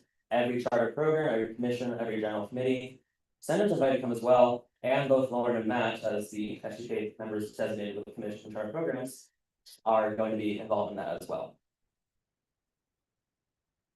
Okay. Yeah, it's like, this is like an oversight and governance committee for all units of the ASUC that are senators and executive appointed. Essentially, like we're all have like connectedness through Senate meetings. But that is like something to think about, and what, at least like, this is something I brought up in the comments, like, what are the actual operations of this committee gonna look like? And maybe that's just like a question for people to think about, and it's something that has to do with bylaws, but it's like a question like, you know, how do we make sure that this is operationally effective and not like overpowered or, you know, inefficient or whatever it could be, you know, because it's a meeting.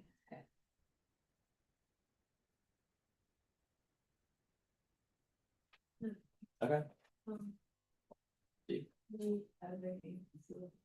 Yeah, I'm sure. Does anyone else have a question about it? So now, I guess just one more point of or question, I guess, were there discussions on at least having the share there and not necessarily as a voting member, but more of like an advisory role on behalf of the Senate? We can talk about that, and again, any senators invited to come to this, but I'm hesitant to institutionalize that power, because again, that then makes it so that in any discussion in the Senate, in the full Senate, on the fate of the charter program, on the fate of the commission, that means that one GovCon chair has a substantial leg up on any other member of the Senate.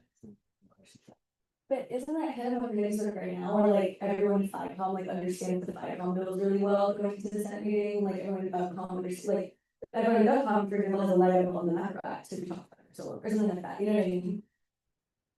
Well, that's different, this is just an act to define that, or here, I'll bring the mic to you in a second, or I'll bring the mic over to her in a second, but. I think there's a, what's the word, there's a argument to be made, yes, that can happen, but again, I think these are substantially different decisions than just a piece of legislation. If you're talking about the future governance of a charter program or commission or joint committee, things that have hundreds of people, that's a different decision of mine than legislation. And Maria? Yeah, I was just gonna say, I think like these talk jobs for everyone, I was there, I was able to a meeting, but I think just having an indication that any senator can come and voice their opinion is better than having like one chair appointed on a certain committee. Because I feel like my perspective, I get your point, I think my perspective is that Senate, my opinion becomes overpowering, then that comments set it up on every other committee, in my opinion. So I kind of feel like it defeats the purpose of what the bill is intended, is what we talked about. So let me know if I'm understanding that perspective though. Sweet, you're good. And if you can go by the way back to page 56, I modeled this off the executive appointed officer or executive chief appointed officer committee. So if you go to clause 1.4.1 on page 56 on the thing, that's where it says senators are invited to come as non-voting, but you're always invited to come. The same executive appointed. If you want to come by, you can. I'm not sure if you want to, but that's what matters. Any other questions? No. Once. Alright, have you done anything about it?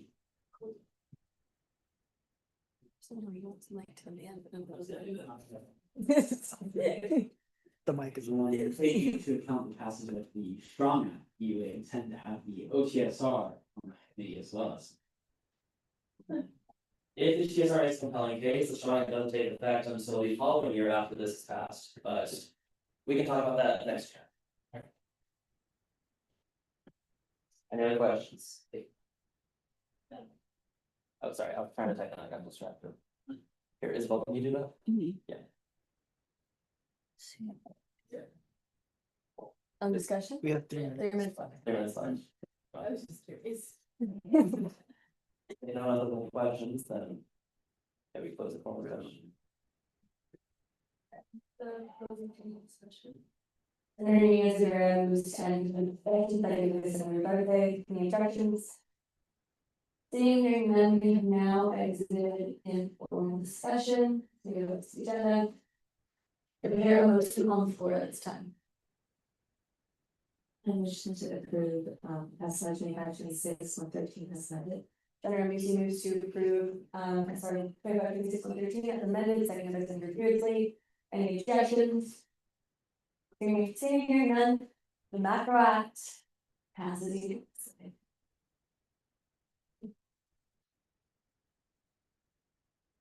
All right, so now here's new business. And bear with me because there are 27. Or 27. Those on new business. Okay. SR 25-26-115 will be going to FICOM and GovCom. SR 25-26-116 will be going to XCOM. Yes, we're going to XCOM. SR 25-26-117 will be going to XCOM. SR 25-26-118 will be going to XCOM. And GovCom actually, I believe. Although check that. SR 25-26-119 will be going to XCOM.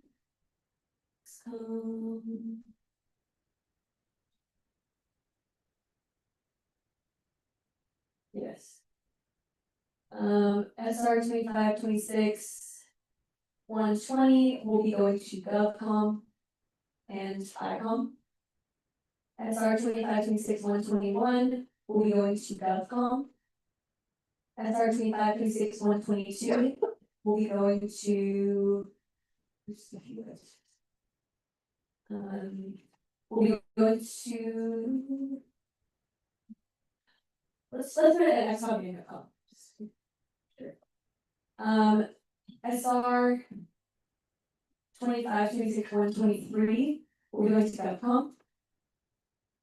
SR 25-26-124 will be going to GovCom. SR 25-26-126 will be going to FICOM and GovCom. SR 25-26-127 will be going to XCOM. SR 25-26-128 will be going to XCOM.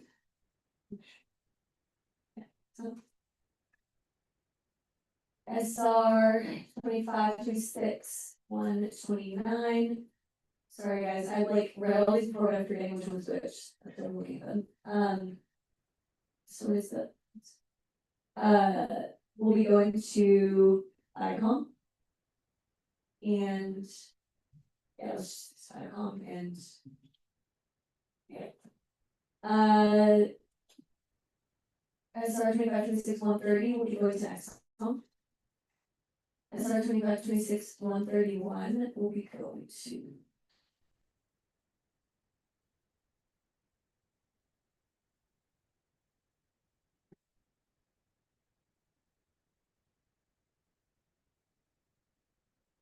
to XCOM. SR what was that one? Sorry. I did 30, 31. Yeah, you just did 31, so 32 now. 32. Mhm. SR 25-26-132 will be going to XCOM. SR 25-26-133 will be going to XCOM. SR 25-26-134 will be going to FICOM. SR 25-26-135 will be going to GovCom. SR 25-26-136 we go to XCOM. SR 25-26-137 we go to XCOM. SR 25-26-138.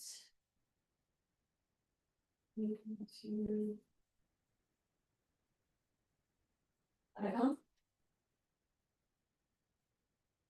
And XCOM. 25-26-139 will be going to let's do this into XCOM. Awesome. 25-26-140, XCOM. 25-26-141, XCOM. 25-26-142, okay. Any questions? Or if anybody feel they should send to a different committee or this place again? Oh yeah, what's the most? 41. Wait, no, 40. You want to do that, Council? I think it's just to read this. So it's up to you. Parliamentarian, you have a recommendation? I think it's just to read this one.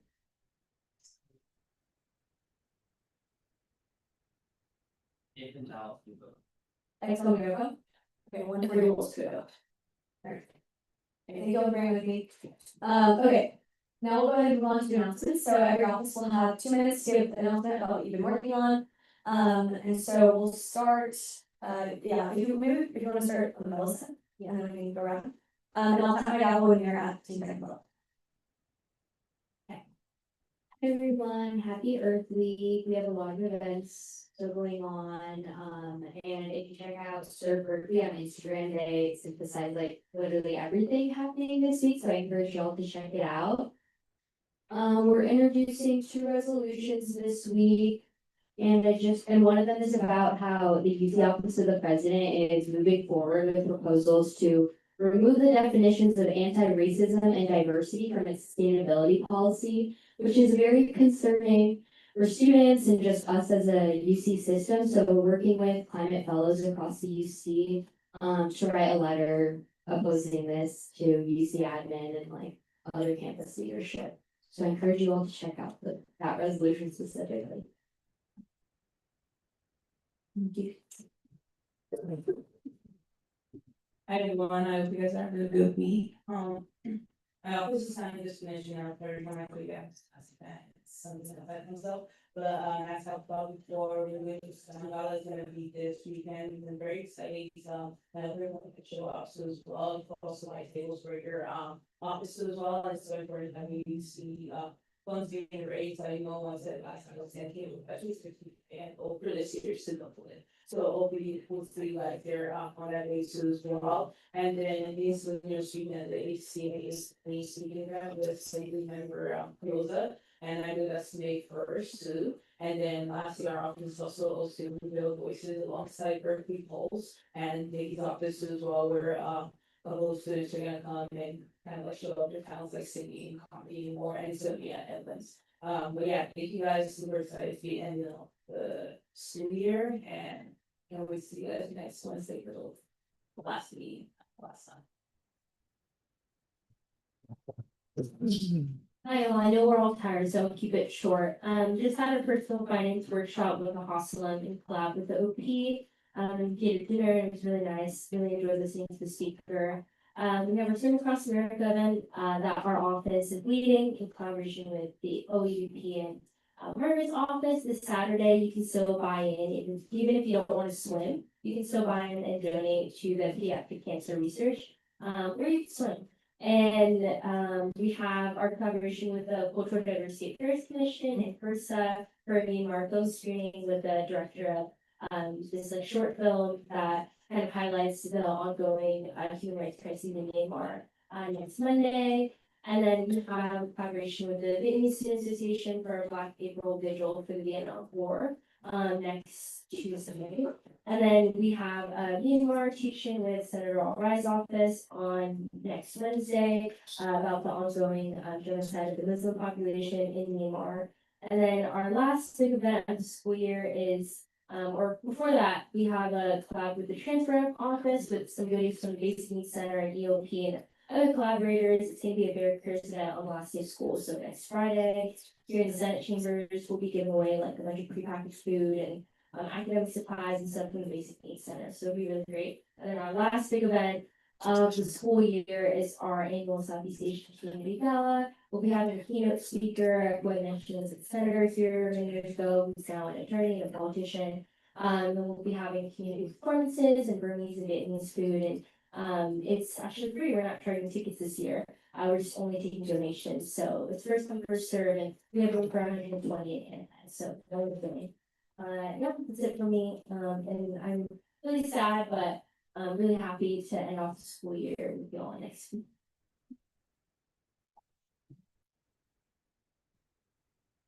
Hello, everyone. This past Monday, we had, the already community general for this, effort that was. Sorry, I don't know why I can't talk for some reason. Anyways, we voted for the first time in Sacramento, and we'll be back to continue next year, in support with other, offices. And it was really cool, and I wish, I don't know if she was here, but Victoria came with us to our meeting, so I thought that was really cool. Yeah, we got a lot of work done, the Armenian genocide. Bill at the assembly did also pass. So very excited about that.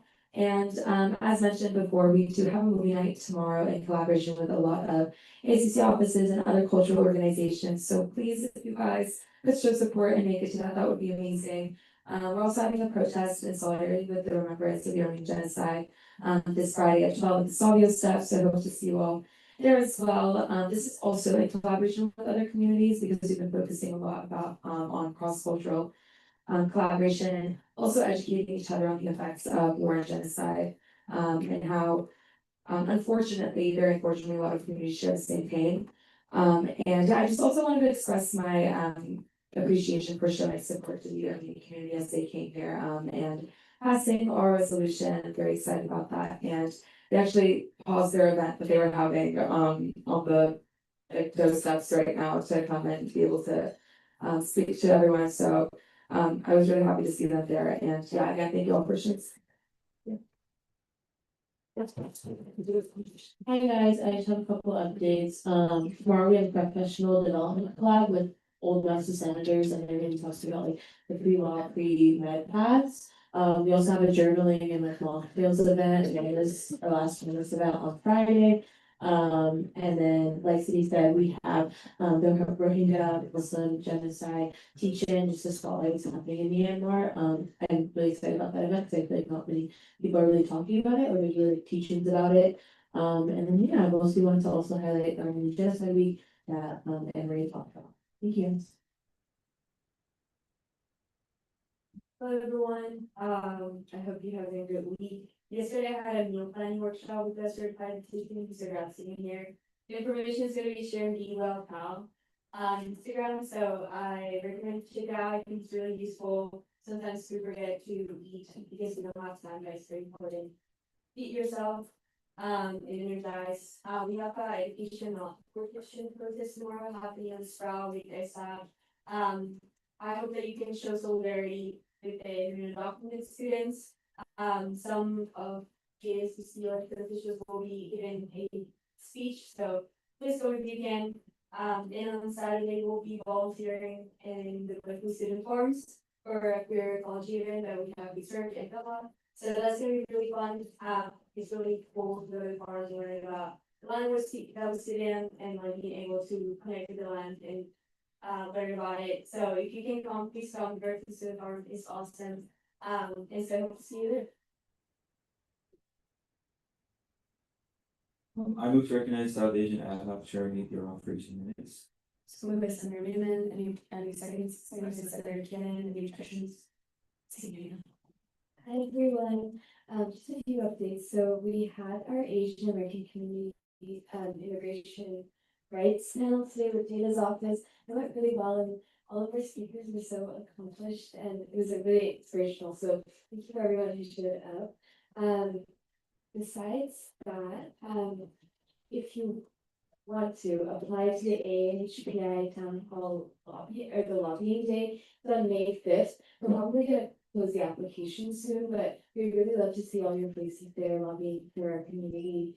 And one more thing to say. Oh, we're doing a feminine hygiene drive next week on Monday and Tuesday. So if you guys have any products that you're willing to donate, we're gonna be on Sprout from 11 a.m. to yeah, that's it. Thank you. Hey guys, I don't have too many announcements. I'm excited to wrap up the year. It's pretty bittersweet in my office. We've been working on a few things to end off the year. We're introduced a bill this past week for increasing transparency and equity in advanced services policy. policies. I'm sure you guys agreed last semester. SJP and MSA were hosting an event on Black and Palestinian solidarity that was canceled by Event Services an hour before it was supposed to happen. So this bill is just gonna urge and hopefully enact some changes with Event Services policies to increase some more transparency in how the policies are enacted. Also, we have a few more events coming up next week. We're gonna be having an event with Ethi's office, doing a fundraiser to raise money for a domestic violence shelter. Also, I don't know if I can say this, but I also want to say congratulations. I know we just had elections. I want to give a big shout out to our new Senate class. I know a few people here, Omar, Karuna, Bruno, Nick, Jed. I'm really excited for this new Senate class. I know people are on so many diverse platforms and ideas. I also want to give a shout out to our new Exec class, Margaret, Sydney, Selena. I know Rena wasn't here, Dylan. It's really inspiring to see women of color lead an institution that wasn't built for faces like ours.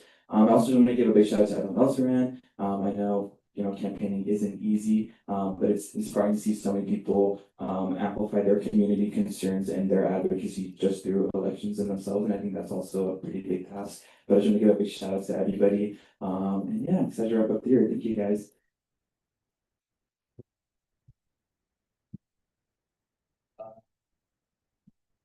One thing, California Native Gathering on Saturday from 3 to 8. We're gonna start in the Ethnic Studies Library in Blessing, just kind of opening the event, and then we'll have different cultural groups performing after that, and I'll be performing with my dad at 5, from 5 to 6, yeah. So that's it. Yeah. Hey everybody, so there's really only been one bigger event this past week, which is Transfer Lobby Day. It lasted the entire day. It was great. I think we had the most diverse cohort there. We had people from Student Parent Center, Reentry Center, etc. So I was very happy to have a lot of different voices with us. It went pretty well. Other than that, we worked on a bill with Holden's office on talking about admin discrimination and ASUC offices. Also worked on a Commissions Equity Act bill that went to GovCon. We tabled it next week. Other than that, the clothing drive is still going on. It's on the 4th floor. It's been going good so far with the extension. Other than that, the Golden Pond Initiative approved the policy that with Oasis. We have the alumni mixer coming up this Sunday. We have over 50 alumni confirmed. This is going to be one of our bigger events this semester, so it's been great to see that come to fruition. Other than that, we are planning for a transfer weekend with Bridges. Luckily, we were invited to attend. It was a big stunt, if you guys know what it is. And we have a basic needs care package event coming up with Senator Tsai's office. We have a study jam with Styles Hall and Priority to the Reentry Student Focus Club. Over a lot of transition meetings with Barsha, XTSR, and an event with BSEN this Friday, teaching middle schoolers on local community colleges. That's it.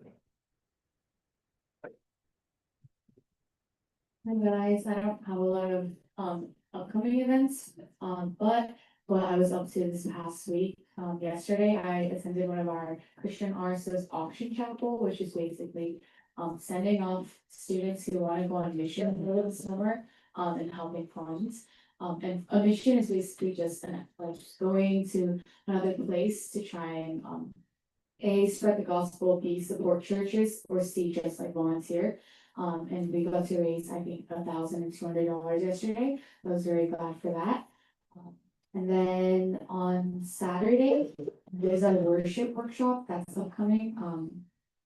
Just briefing students on what it means to worship, what it means to be able to use music for like religious reasons, specifically for Christians.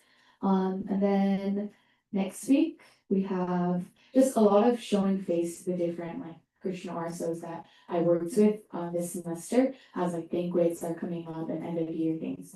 I hope as finals approach, you guys are taking care of yourselves and just taking the time to rest.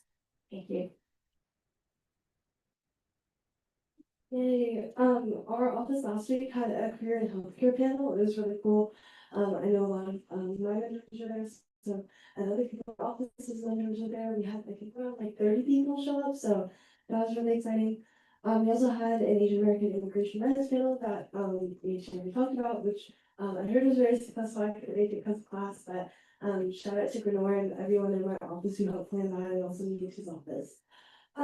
Yeah, I'll be at ASA's movie screening event tomorrow. The movie is Studio Ghibli. I'm Japanese. I grew up on that, so I'll be there, guys. And then Friday, our office has a presentation with Berkeley High School, so we're all taking a little field trip to go tell them what college life is. For me specifically, how college operating with a disability is like. Showing them different facets of UC Berkeley experience. I've had a couple of also like transition meetings with Corey, yay, for the disabled community. So there's a lot of different things going on there.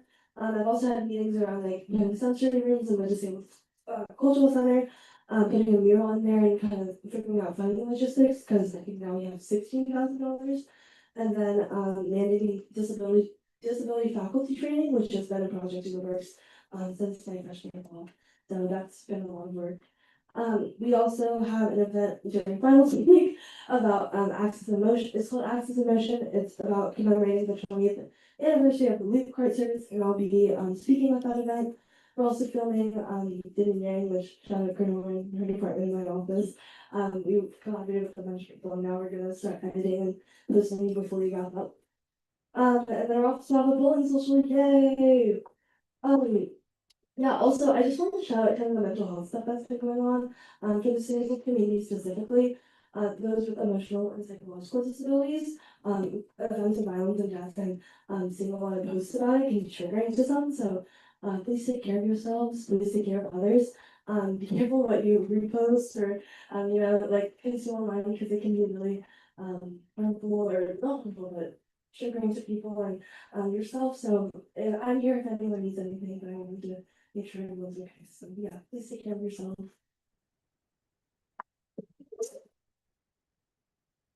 Hi everyone, so this week my office passed 2 resolutions tonight.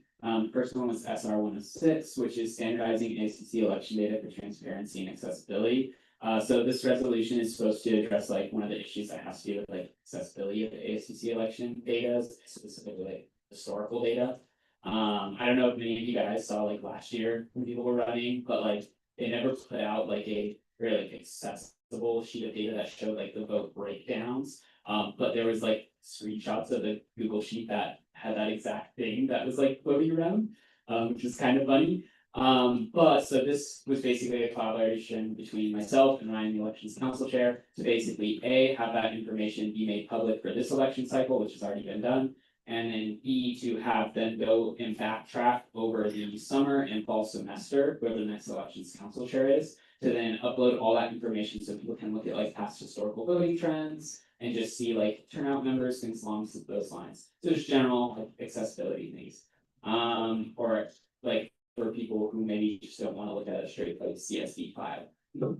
And then other than that, I have one resolution that's kind of in addition to Isha's resolution on like formatting framework for a resolution next year. And other than that, I have 2 more coming up next week, but I'll talk about those then. And then also I want to say congrats to all the incoming senators and execs, especially those who are here tonight, alongside all the candidates who ran, because it really is commendable to put yourself under public scrutiny for like an entire month and just dedicate so much time to that. So really like shout out to all of you guys, and I look forward to seeing you all being involved in the ASUC next year. And with that, I would like to set your minutes time by 2 minutes. So the movie guys under usually seconded by Councilor Miguel and then say extended. Hi everyone, thank you so much. I just wanted to give space and bring awareness to what's been going on campus with a lot of cases of harm to our communities. And I specifically wanted to bring up suicide awareness and resources to prevent these tragedies. Having lived in Unit 3 last year and experiencing a case of suicide last year, it is with such a heavy heart to hear about another case of a student taking their own lives on this very campus in that same unit. I want to emphasize how important it is to continue to destigmatize suicide and bring awareness and continue to advocate for more resources, and not only that, but culturally responsive resources. Please always feel free to reach out to your communities, reach out to your cultural centers, reach out to me if you're experiencing anything that is weighing on your heart as well as your life.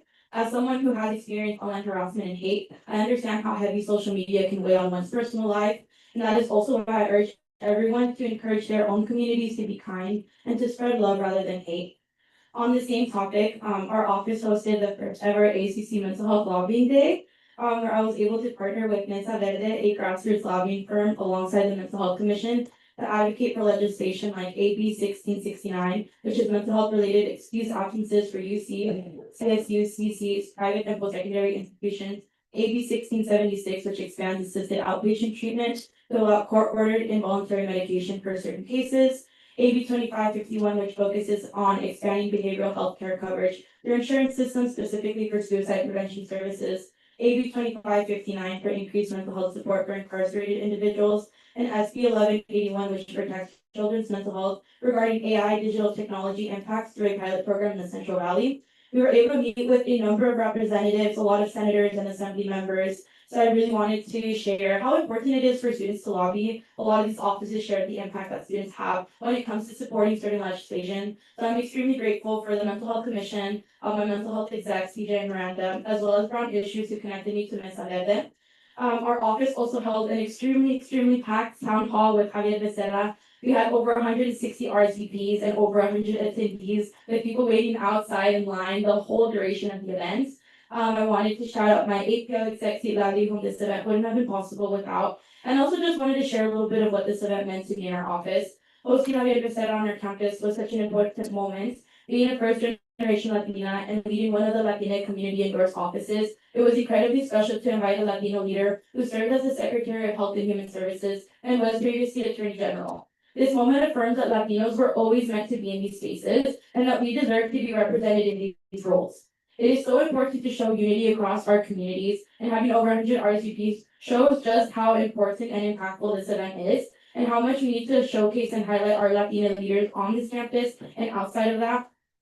Last week, we also had a Latina Professional Night with a lot of Latina alumni from HES and LPLS. We had a great turnout, and it was at Headlands. And we also have our Mosaics of Belonging Multicultural celebration this Friday. We'd love to see all your offices there. We're collaborating with a couple offices here, so thank you guys all for your collaboration.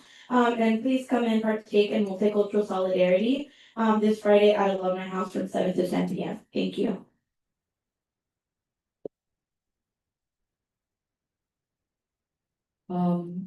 Next Monday, the East Asian Union is hosting their semesterly night market, so everyone feel free to go. There's gonna be food and performances. It's gonna be a lot of fun. And then on Tuesday from 5 to 6 p.m. in the Senate Lounge, the International Student Affairs Committee is going to have our last meeting. And I really encourage every newly elected ASUC Senate and exec official with platforms to support international students to join our meeting. It's an open meeting, and we can, all connect and talk about, your plans for next year and how we as the outgoing members of the International Student Affairs Committee can support you.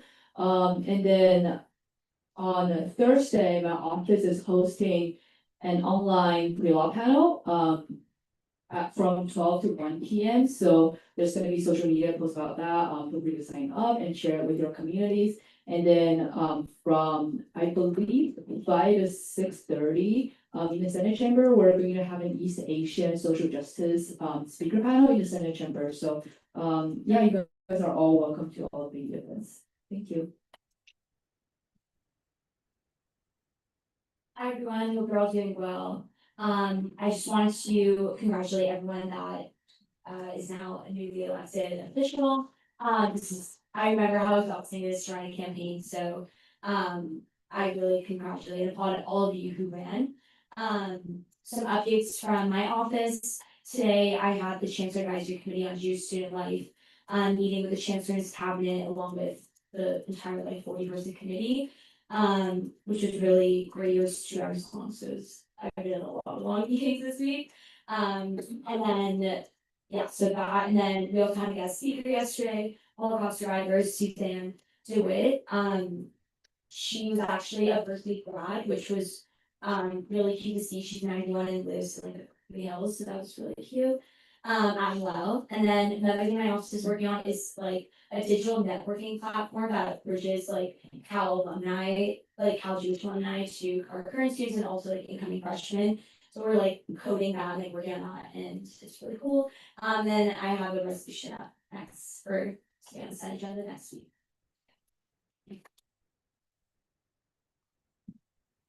First of all, if you guys haven't responded to my recap for next Wednesday, do that right now.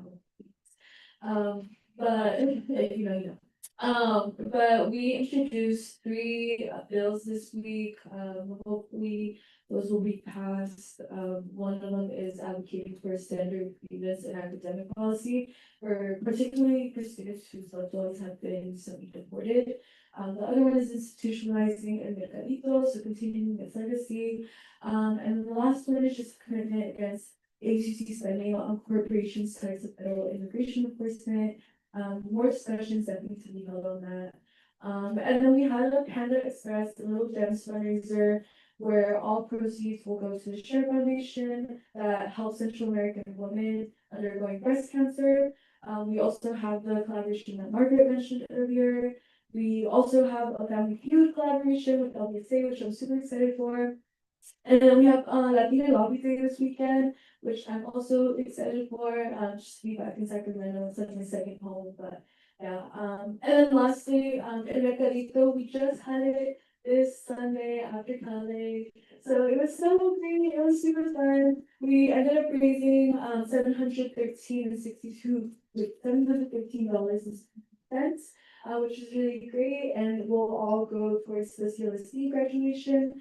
And I think I just wanted to end my announcements by reflecting on my involvement with El Mercadito, given that I won't be part of the planning process anymore, and it's out of like the OG hands and now like the next generations. But I think when I was there, it all just like hit me, and I was crying, and more particularly because there was this white couple that just got married. They were in their white tux and white wedding dress, and they were just dancing and bachata, and it was so nice. And we were all yelling "Beso, beso," and they didn't understand, so I was like, "Kids, right, kids." And then the DJ was like, "Congratulations, you guys are now Latinos." And that's what we do it for, right? For people who want to immerse themselves in the Latina culture. You don't necessarily have to be Latina identifying, but you know, if you have some interest, or even if you stop by and ask, or you know, want to try foods, or in any way kind of immerse yourself in the culture, that's the kind of people that we do it for. And so I'm super excited to see what the next generation of senators are going to do with Mercadito, expanding it. I'm gonna stop talking now because I'm gonna cry, because it started my freshman year in Andrea's office, then I spearheaded it in Jonathan's office, and then now my office, and then you know, yeah. But anyways, guys, take care of yourselves. There's a lot going on, and good luck on finals, and congratulations to everyone that ran. Okay. And answer the VCAL now. Everybody, thanks everyone for all your incredible work. You guys inspire me so much, so thank you. Just 2 announcements. One, the petition that I sent out last week is still out, so feel free to sign it. The other thing is, please purchase your tickets for the 50th Filipinx Cultural Night. It's gonna be back here in Zellerback.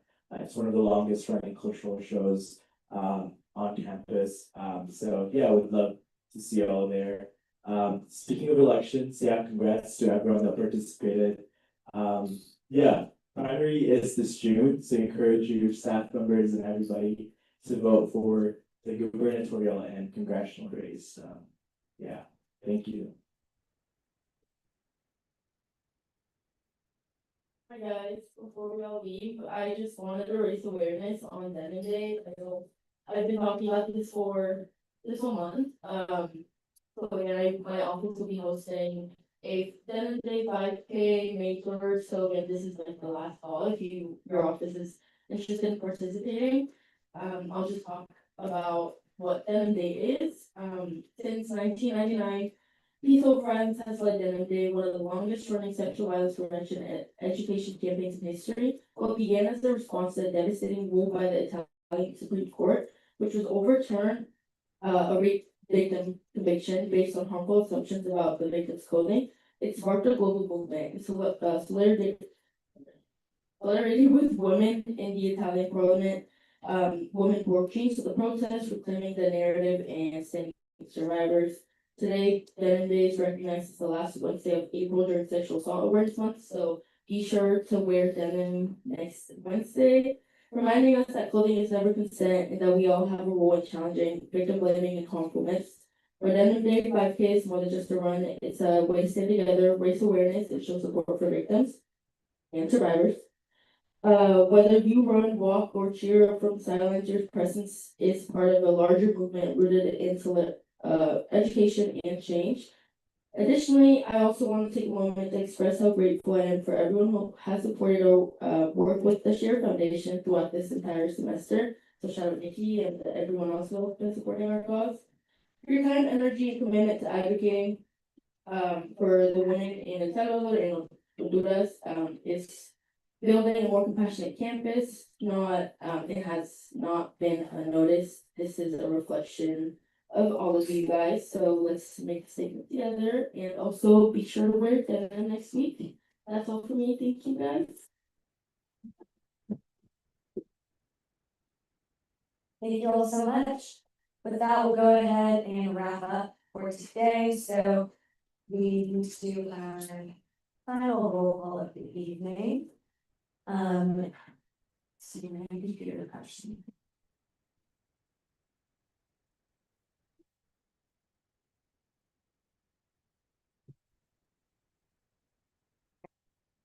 Starting for the University, Senator Albright, Senator Beardsley, Senator Cannon, Senator Cho, and Representative Miguel, Senator Golshami, Senator Caro, Senator Nealon, Senator Mendez, Senator Union Rivera, Senator Ugarte, Senator Santos, Senator Scott. Not here, Senator Solomon, Senator Sandovi, not here, Senator Reading. Reading's not here. Senator Diana, here, Senator Ty, Senator Swift, here, Senator Yang. Okay, is there a motion to adjourn? Motion to adjourn by Senator Ty, seconded by Senator Macaro. All right, this meeting is hereby adjourned at 10:22 p.m.